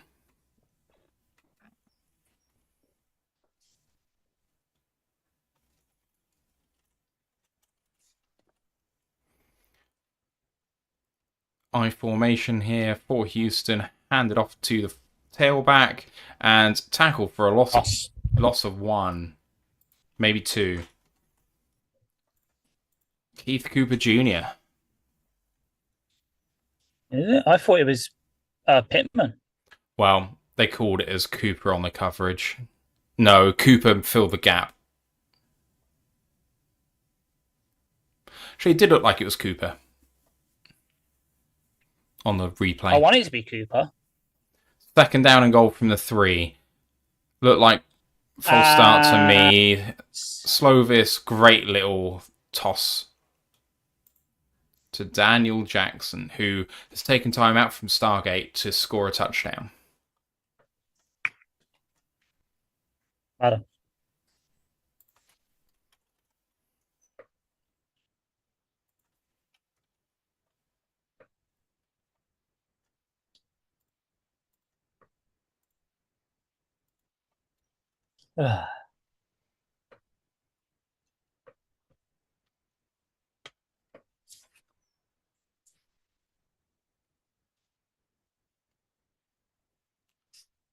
PAT coming up. Can they get this right? Snap is good. Hold is good. Fairbairn. Right down the middle. 23-7. Right, Hooker gets another chance. Unless he doesn't. I'll have to go back and check. I still don't think Hooker has led a touchdown drive this preseason. I don't believe he has either. I'm pretty certain of it.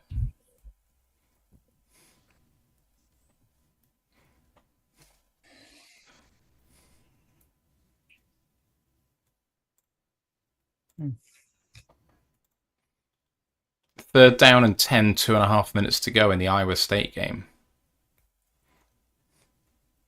They're in field goal range, but it doesn't help them. Yeah. I mean, I say it doesn't help them. It just forces K-State to have to go for the touchdown. Yeah.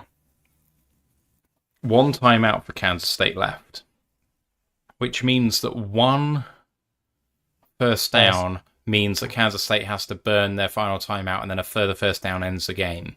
But even if they have to take that timeout, if they just knelt down from there, it would leave K-State with about 30 seconds left. They have to get the first down here. Yeah, because I was about to say the last time that K-State started a drive, they instantly scored. So we can't use the exact the argument of, well, it's going to be unlikely they score in that 30 seconds because they're showing they can. The cool stat there: 5 different champions in the last 5 years in the Big 12: Oklahoma, Baylor, Kansas State, Texas, and Arizona State. Obviously, a lot of conference realignment in those 5 years, but I was about to say, because 2 of them definitely aren't in the. They're not there anymore. No. I'm just watching it's like, God, who was it? There's a team that I'll have to look it up. like 5 years ago, scheduled 3 games against a group of 5 teams, and now 2 of them are in the Big 12 and one's an ACC team. It's 4th down and 4, and K-State have taken their final timeout, 4th down and 3. If Iowa State go for this and get it, they win. Yeah. I would go for this. Dan Campbell would go for it, but will they take the field goal instead? You got Ant saying, go for it, Matt. As in Matt Campbell. It is Matt Campbell, isn't it? Well, no. Yeah, it is Matt Campbell, yeah. Well, Nolan's just made a very good point. It's not like the Lions haven't come back from a 23-7 deficit against the Texans before. Yeah, but not with this quarterback. Yeah, exactly. 24-21, 4th and 3 in the Iowa State-Kansas State game, and it looks like Iowa State are going for it. Driven kickoff, recovered at the 5, and they were going out to the left-hand side. Can he get the edge? He does, but he's going to not quite get there. Was that Kennelly? Kennedy. That's Kennedy. What a way. You know what? Here's another QB we can maybe have a look at. Ben DiNucci, because per his own Twitter, I have been relieved of my duties in Atlanta. They no longer need my services. Stay tuned. Career update coming this week.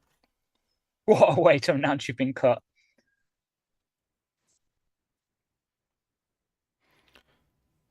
Deion Jackson in the game. Hooker hands it off, run up the middle. No gain. Mm-hmm. I think Iowa State have just taken a timeout here. Yeah. They're not running the kicker out there, though. Right, 2nd down and 10 for the Lions. Hooker in shotgun in 0-1 personnel. 1-step drop, looking and staring down his guy. Now tries to run into his own man. Now gets away and runs up the middle. He's going to get the 1st down and more. Gets 20. He gets 25 all the way past midfield. So that's been Hooker's most positive play of this preseason. Of the preseason. Hot take. If Hendon doesn't get claimed, you put him in a practice squad and we convert him to running back. It could work. Touchdown, Iowa State. What? I'm just about to watch it now. It's just about to come up.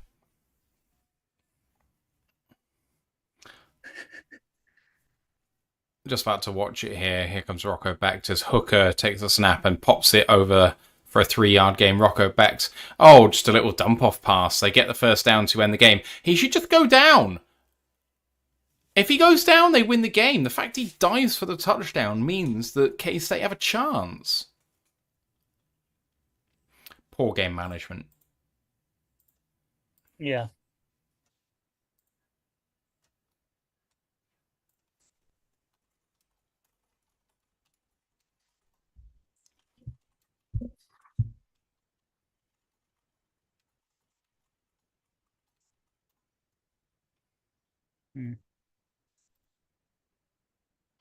Oh, I didn't notice it because the alert didn't come up. Sorry, Tony, but Tony White with the $10 super sticker rolling around laughing. Appreciate you, Tony. Thank you very much, man.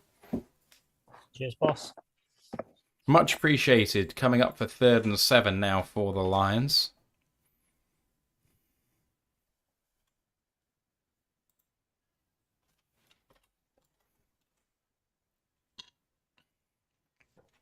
Third and 7 at the Texans 44. Hooker under pressure, going to throw it over the middle, and he just airmails that again.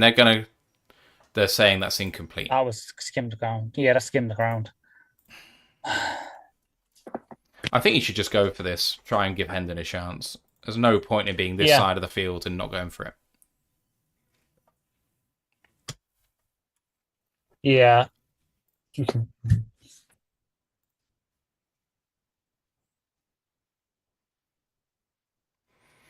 The touchdown is being reversed on Iowa State, which means they'll be able to kneel it out from the half-yard line. Fair. Probably actually a better outcome for him. I don't think he's short. I think it's a touchdown. But Hooker throws incomplete. That looks like a DPI on Jackson Meeks, but it has not been called turnover on downs. That wasn't Meeks. Love it. Beg your pardon.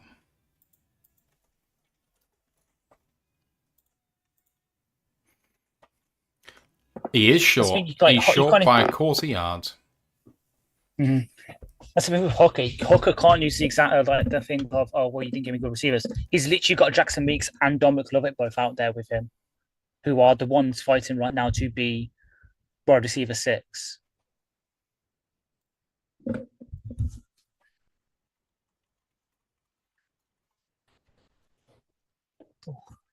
Yep, the call on the field has been reversed. The touchdown has been taken off the board for Iowa State, but that means they have won the game. That is perfect for them. Yeah.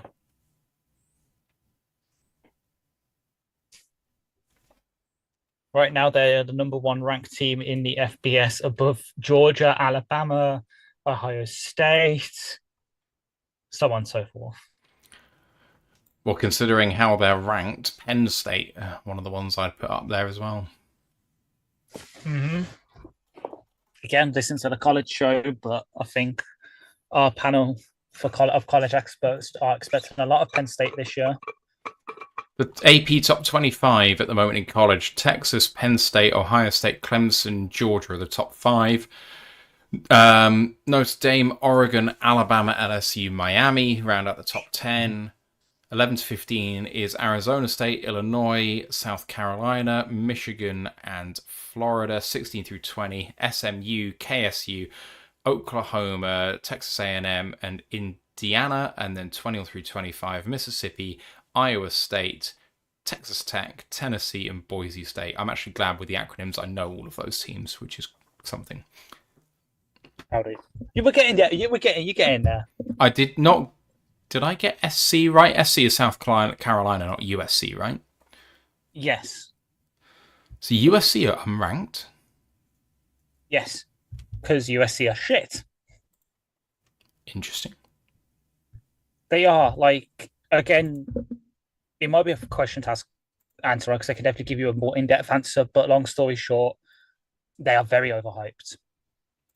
Who are overhyped, sorry? USC. Fair. Like, Lincoln Riley can scheme stuff up, but their defense can never do much, and I can't name you their strong QB right now. Because it's not Jordan Maeva anymore, because you think he's transferred out. He was the guy that we liked last year. A nice slant by Slovis to number 11, who really has been killing the Lions today, Cornell Powell. Cornell Powell, yeah. Who is... NCAA depth charts. I now need to look. You know what I'm like? I say something like that, I have to look it up and see who it is. Big Ten. So we just got asked whether Lovett has a catch today. He is 0 for 2 today, but just 2 really poor throws his way. Yeah. Second down and 1 run, and that's a first down. Oh, it is Maeva. Okay. Stand corrected. Their QB's good then. USC are don't like Jordan Maeva, but move.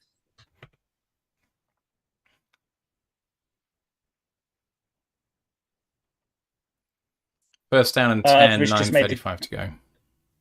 Rich just made a good point that Slovis's throw there is on the exact same play that Hendon just failed on 4th down, and he threw it a lot better.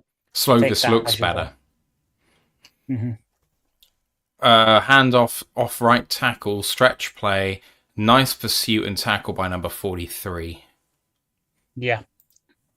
Fun. Well, it's a fun game. It's quite easy to guess. What is the first name of the Texans running back who just got that 5 yards? I don't even know who it was. So hang on. Brooks. Oh, British. Okay. Yeah. The British are coming. Ring the bells. Yes, that's how bad this game is. I'm devolving into memes. Yeah. All right. I formation for Houston at the 39-yard line of Detroit. Hand off by Slovis. Run up the middle. Met by a wall of Lions defenders. 3rd down and 5 coming. Round trip and credited that. Keith Cooper was the close.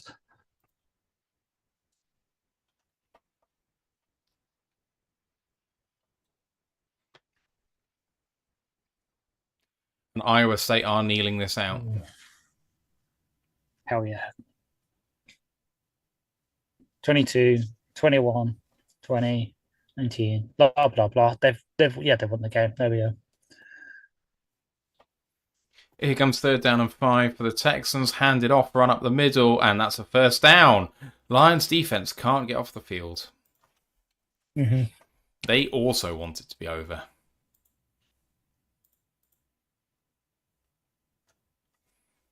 Carlton just said, didn't Danucci only just sign for the Falcons? ? I have no idea. Yes. Yeah, I think he started there last week. I think it was just like a kind of, they had an injury. They just needed someone to come in and play this game. And then now they're done. Houston under center.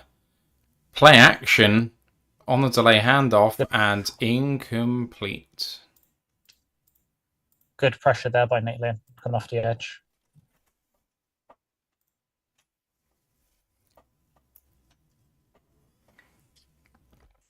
Lynn does look small, doesn't he? You look at him and he almost looks like he's a linebacker. Yeah. And he's happy. Matt Campbell's 100th career win. Fair play. He's a young man still. Yeah. He is, yeah. 2nd down and 10. Delayed handoff and a good tackle by number 41. Yes. Anthony Pittman. 3rd down and 11 after a loss of 1 there. Loss of 2, correction. Obviously, not to talk a lot of college football on the stream, and it's supposed to be NFL, but Matt Campbell's up there with the Minnesota head coach as like those guys that have been around forever, but still so young that they could feasibly be going for another 20 years. Oh, yeah. Matt Campbell's, what, early 40s? Mid-40s? Early 40s? I want to say it's 45. 3rd and 12 then for Slovis. 4-step drop out of shotgun. 1-on-1 throw, man, and incomplete. Almost hauled it in Quintus Cephas, but not quite. Well, I'm a genius because Matt Campbell is exactly 45. How did I remember that? Mad. But yeah, him and Minnesota. Who is? I should know this. Minnesota. Who is there? PJ Fleck. Yeah, of course. Because PJ Fleck's 44.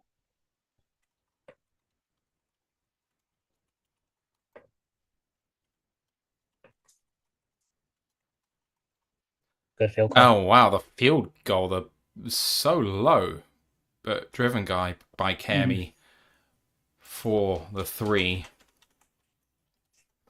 3! We're free. And we're free. Free falling. I mean, if it makes us feel any better, we're currently we're not the team that has the worst deficits right now. The game's going on because the Colts are 38-7 up against the Bengals. I couldn't name the Bengals back up, if I'm honest. I literally said it earlier. Did he? He hasn't even Jake played. Browning. And he hasn't even played, so it's the other 2. It's Desmond Ridder, who's 8 for 20. Yikes. With 75 yards and an interception. And then Peyton Thorne, who is 0 for 2. Their leading receiver, and this is someone you will know, Isaiah Williams. 3 catches for 33 yards. I did like Isaiah Williams. I wish he made it here. Mm-hmm. The leading receiver for the Colts, Laquan Treadwell. Yikes. 6 catches, 116 yards, and a touchdown. A long catch of 59.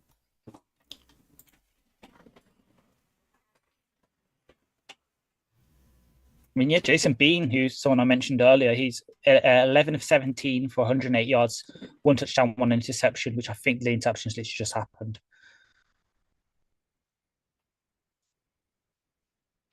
Around the league, Broncos winning the Peyton Bowl 22-16. But they did have some starters going, as did the Saints. Nice.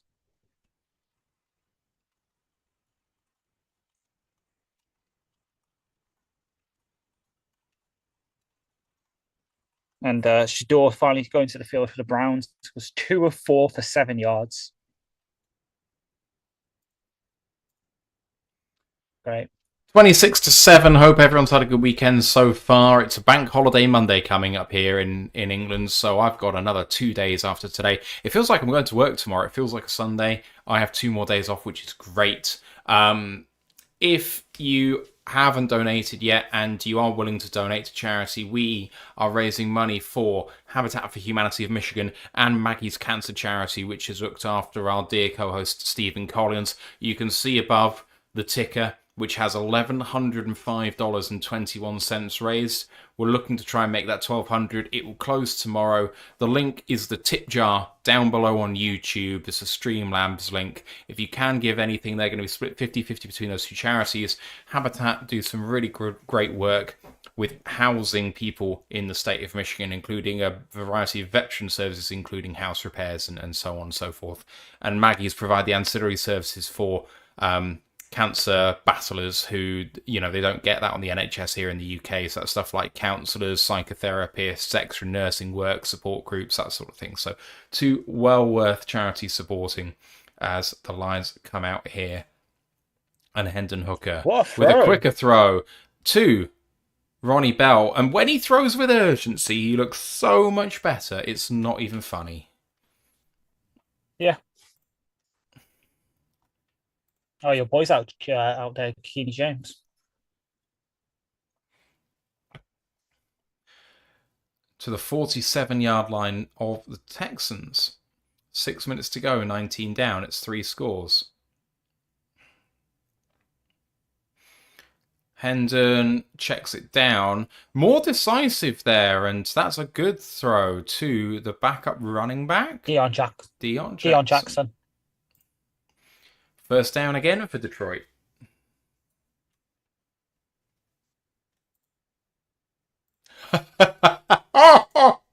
On the coverage, they just said Deion Jackson lost his shoe, and then the commentator goes, "Who throws a shoe? Honestly." Which is an Austin Powers quote.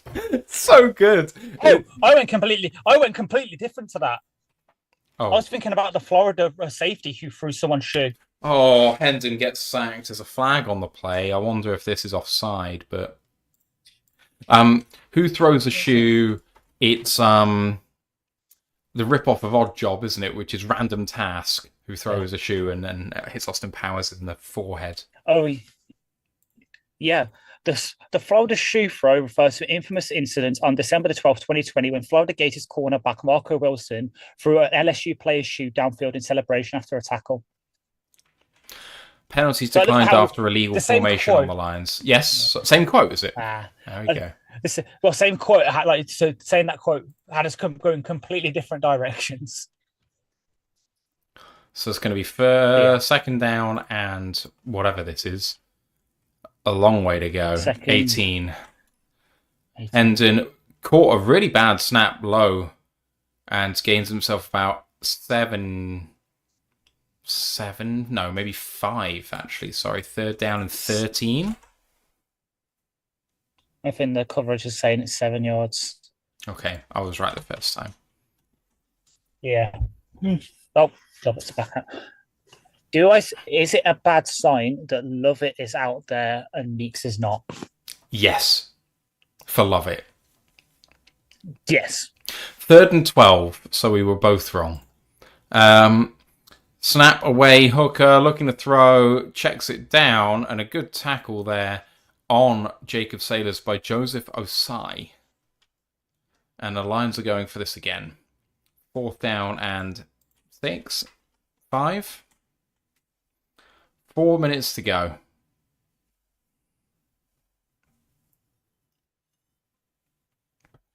Fourth and 5.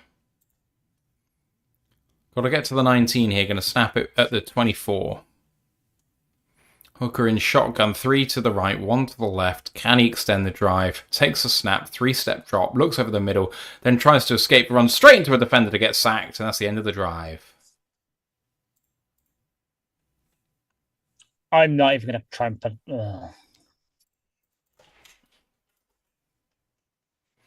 So, is that going to be the last snap of Hendon Hooker under center in Detroit? I believe so. If I'm Texans, I'm just running it. Well, obviously they can't. Obviously, if we stop, they can't run out the clock. But Texans attempts just run out the clock, and you can tell. Look, he's just wandering on the sideline. Ryan McCluskey in our Discord channel talks about Hooker, and Brent, to your point about protecting Hooker on the practice squad. Ryan in our Discord has said Hooker wouldn't benefit at all from sitting in anybody's practice squad. He needs playing time either in the Canadian Football League or the UFL. He needs actual game time, and I completely agree. He has not benefited from sitting on our bench all of this time. Run up the middle by Texans, huge hole, and a touchdown saving tackle by Lawrence Strickland after an 11-yard gain, first down and 10. Not to be horrible to Hendon, I'd even say, is he even good enough for those leagues? He honestly might be elf standard. No, I don't think so. I think he'll get a UFL shot for sure. I think he would. If you have a look at the UFL play this season, just gone, I don't think he's any worse than most of those quarterbacks. Even the best ones, I think he should be at that level. Frankly. 3 minutes to go here. Slovis takes a snap, hands it off, run up the middle. Gain of 4. No, maybe not that many. Gain of 2. 3. Second down and something. 7. 2:45 to go as we wind down here towards the end of this game.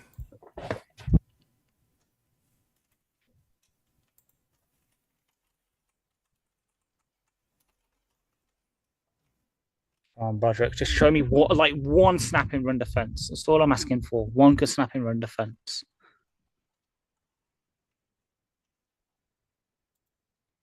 Run up the middle. And another good one for 7 yards. Second down and 3. Third down and 3. That's going to be the 2-minute warning.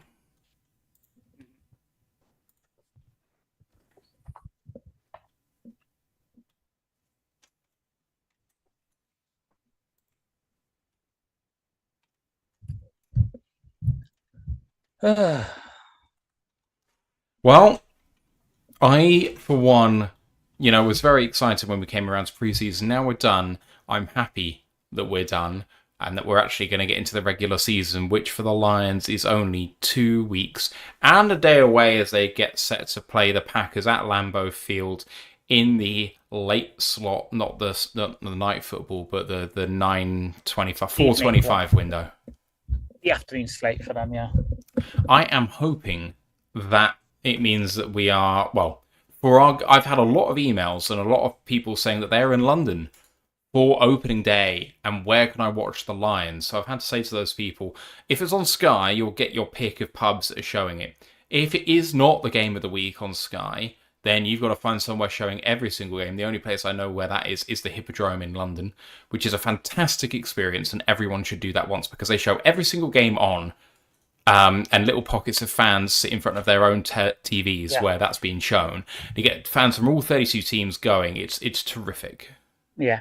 Another one for people who aren't in London, and it might just have been my experience of the one in Nottingham, but box bars are also good for the NFL because they're an American-owned company, so they do similar where I've been before. I think it was on our bye week, and they had a similar thing where each game was on a different TV, and I did sit with a very nice bunch of what team was it? I think it was Steelers. It was definitely Steelers was one of the games, and then the other game I sat with some 49ers fans because I knew some 49ers fans from Flag, so I sat with them and their friends, and that's a good experience as well. Contrapastan says, hey guys, only just got in. Do we like the white trousers? And Lisa says, I'm okay with the white pants. I also like the white on blue. I think it looks Same. really sharp. Hence, I'm surprised that people haven't. Like, that's why I've done my collar combo today. As a excusing the shorts, they're obviously from you're not supposed to see them, but hey ho. But yeah, white cap, Barry jersey. Let's go. Though actually, I will say that about box bars. They did reject me for a bartender job, so also fuck them. Maybe they knew that I'd just spend the entire shift talking to people at the NFL and ragging their teams. Brent DeWitt says, London calling Atomic Blondes, question mark.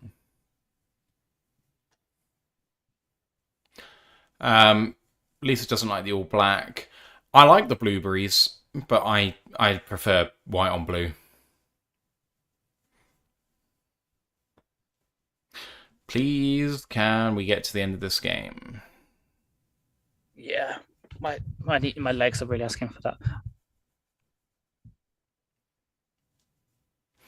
Tesla's been given the player of the game for his 2 catches for 41 yards. Surely give it to Allen. He got it last week, but, 3rd and 3, handoff, run up the middle, and he's got it. That's going to be the ball game. Surely we just kneel it out now. Yeah. They have not taken a timeout, the Lions. So I presume that the Texans will kneel it out.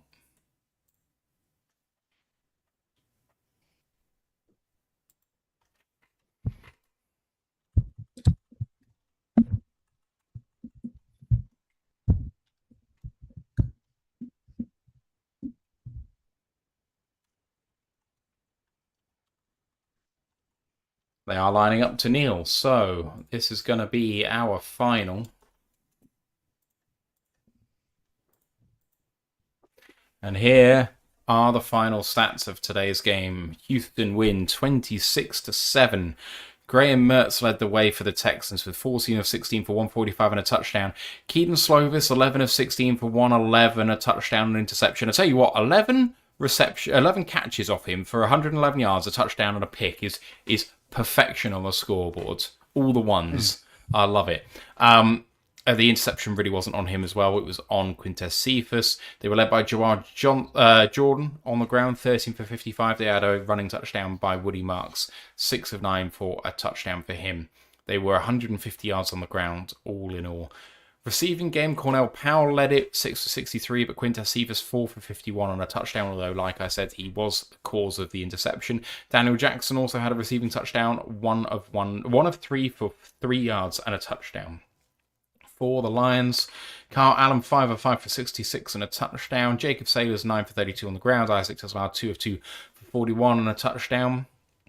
In terms of defense, Houston were led by a Jalen Mills interception. They had 3 sacks, 1 by Arthur Mollett, 1 by Tommy Togiai, 1 by Hagi Mbuzizi. I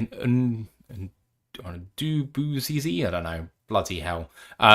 For the Lions on defense, they had an interception by Tyson Russell. Otherwise, only 1 sack, and that was by Al-Qadim Mohammed early. Otherwise, they had 7 quarterback hits, but only 1 PBU.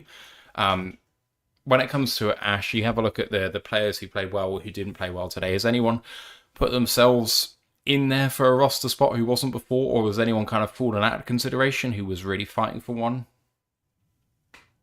Strickland's put himself in the market for making the bottom of the roster. No, last year we kept him around just for special teams, but he showed some good stuff today. I know obviously tackles isn't the be all and end all for defense. If anything, shows bad, but the fact he led us in tackles, especially that one drive where he just decided to destroy. That's what you want from a guy who, if you have to stick him out there and play some safety snaps, like 10, 15 snaps and do some special team stuff, you want that. So he's definitely made himself climb up the sort of order there. But everyone else is kind of kept where they're supposed to be. Like maybe Meeks had slightly a better day than Lovett, so he made himself that little bit further ahead for wide receiver 6. But everyone else, like Porter was probably going to be a practice squatter anyway. He wasn't really going to overtake St. Joshua unless he had a great game. So that stays the same. Nate Lynn looked the best of the edges in terms of, I know obviously AQ got the sack, but he's making the roster a bit of him, Okru and Goudet. he looked the best in run defense in that. There was a lot of edge contain that just went wrong. So he's probably stayed the same. And the same with the corners, like they're all kind of meh. So they're all probably going to be practice squatters anyway. So, With Meeks and Lovett, neither made a catch. I do think that Meeks looked better in his route running, but I mean, it's really hard to see. One of the guys who I know Ant didn't have on his roster was Trevor Nowaski. I thought that he looked really good, especially when it came down to coming downhill and making tackles. I thought that he very much put his hand up and said, I want to be here. I think that Anthony Pittman kind of did that too. Thought he was pretty good in terms of getting 2 TFLs, which was really impressive, but otherwise just kind of was in and amongst it. But I do think he's fighting an uphill battle. Otherwise, I don't think anyone really separated themselves on the Lions team. Everyone basically is where they were. And just very quickly before we jump in, Contrapastan has tipped $5.90, which means that we are up to $1,111.11. So with all the ones, he has absolutely done that for us. Thank you so much, Contrapastan. The donation is much appreciated. But for the number theory, I am a very, very happy boy now. Thank you very, very much. Ash, any comeback on this? I mean, Hooker did eventually complete 6 passes. Oh, too late for Hooker. But yeah, like, the reason I didn't say like Nowaski is because I think because it's both me and you had him in, I was kind of like, and he did make it on 53. I was like, yeah, okay, like he's done what we've asked him. Pittman, yeah, sure. I think he was a practice squatter for me anyway, and we know that the team will likes him. They gave him some micro reps and that. If he probably won't get claimed, watch him get claimed now, but he'll be on the back of the practice squad. He'll probably take reps for us because that's the thing. Like us saying, oh yeah, he didn't really do much. Like he's staying as a practice squad. Dan keeps saying it. It's not a 53-man roster to this team. It's a 69-man roster, which half funny number, but it's true. Look at how much we dip into our practice squad. So us saying Pittman's going to make the practice squad ain't a slight to him. The fact that we're saying Jacob Salis is going to make the practice squad probably ain't a slight to him because he's probably going to come in and at least do some special teams work for us if something happens to Craig or Varkey, or well, one of the running backs, but obviously them two mainly. They're still going to have jobs, and quite a lot of these guys will that played at least for the first course will probably be somewhere on a roster around the league. Even they might be on Miami's practice squad or something. Like quite a lot of the ones in the first half that looked good are either on our roster or going to get jobs elsewhere. It's the Luke Barkus and the Deion Jacksons and the Hendon Hookers that have to breed. I actually say that Deion Jackson didn't look too bad, that he'll probably catch him somewhere, and he's got experience with the Colts before. But some of these, they're going to have to keep themselves in football shape and get ready for the OFL. Unfortunately, like Luke Barku and Alan. I don't know, Alan George, it's tough to say because he did have some good run defense snaps, but he also did have some bad coverage snaps, and obviously, which do you prefer, coverage, etc. So, it's tough to say. Quite a lot of these are undetermined, and then we'll probably see tomorrow release probably like 6 of them anyway. Yes, I do think the releases are going to start fairly early for us because I think there's going to be some people who are definitely out and some people who are definitely in, and then you're going to get down to the final. I want to say I started struggling when it came down to the final 5 or 6. That's where the battles really started to happen, and there's a few people slightly ahead in there, but it's at least a debate. So I suspect you're going to get down to 5 or 6 places for maybe 15 guys.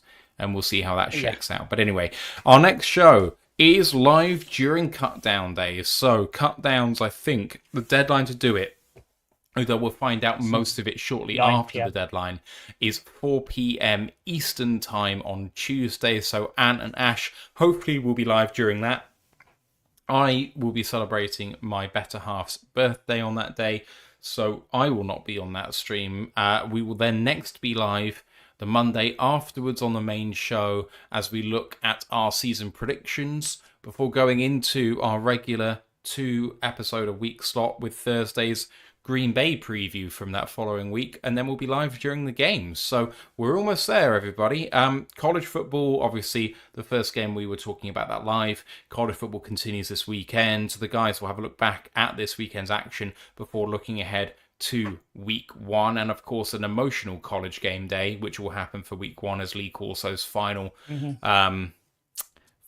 show before his retirement. So that's going to be really cool. I still stand by his bullshit. They didn't bring it to Tallahassee so he can have a homecoming for his final show. And that's not me being biased. Like, how cool would it have been for him to go back to his alma mater for his last ever show? Yeah, that would be good. But oh well, Hey, Anyway, so guys, we will see you on Tuesday for roster cutdown day. But for now, thank you for being with us with this Texans Lions game, especially as it wasn't the most exciting game in the world. Have a great rest of your weekend. We'll see you after it's done. Bye, everybody. see you in a bit.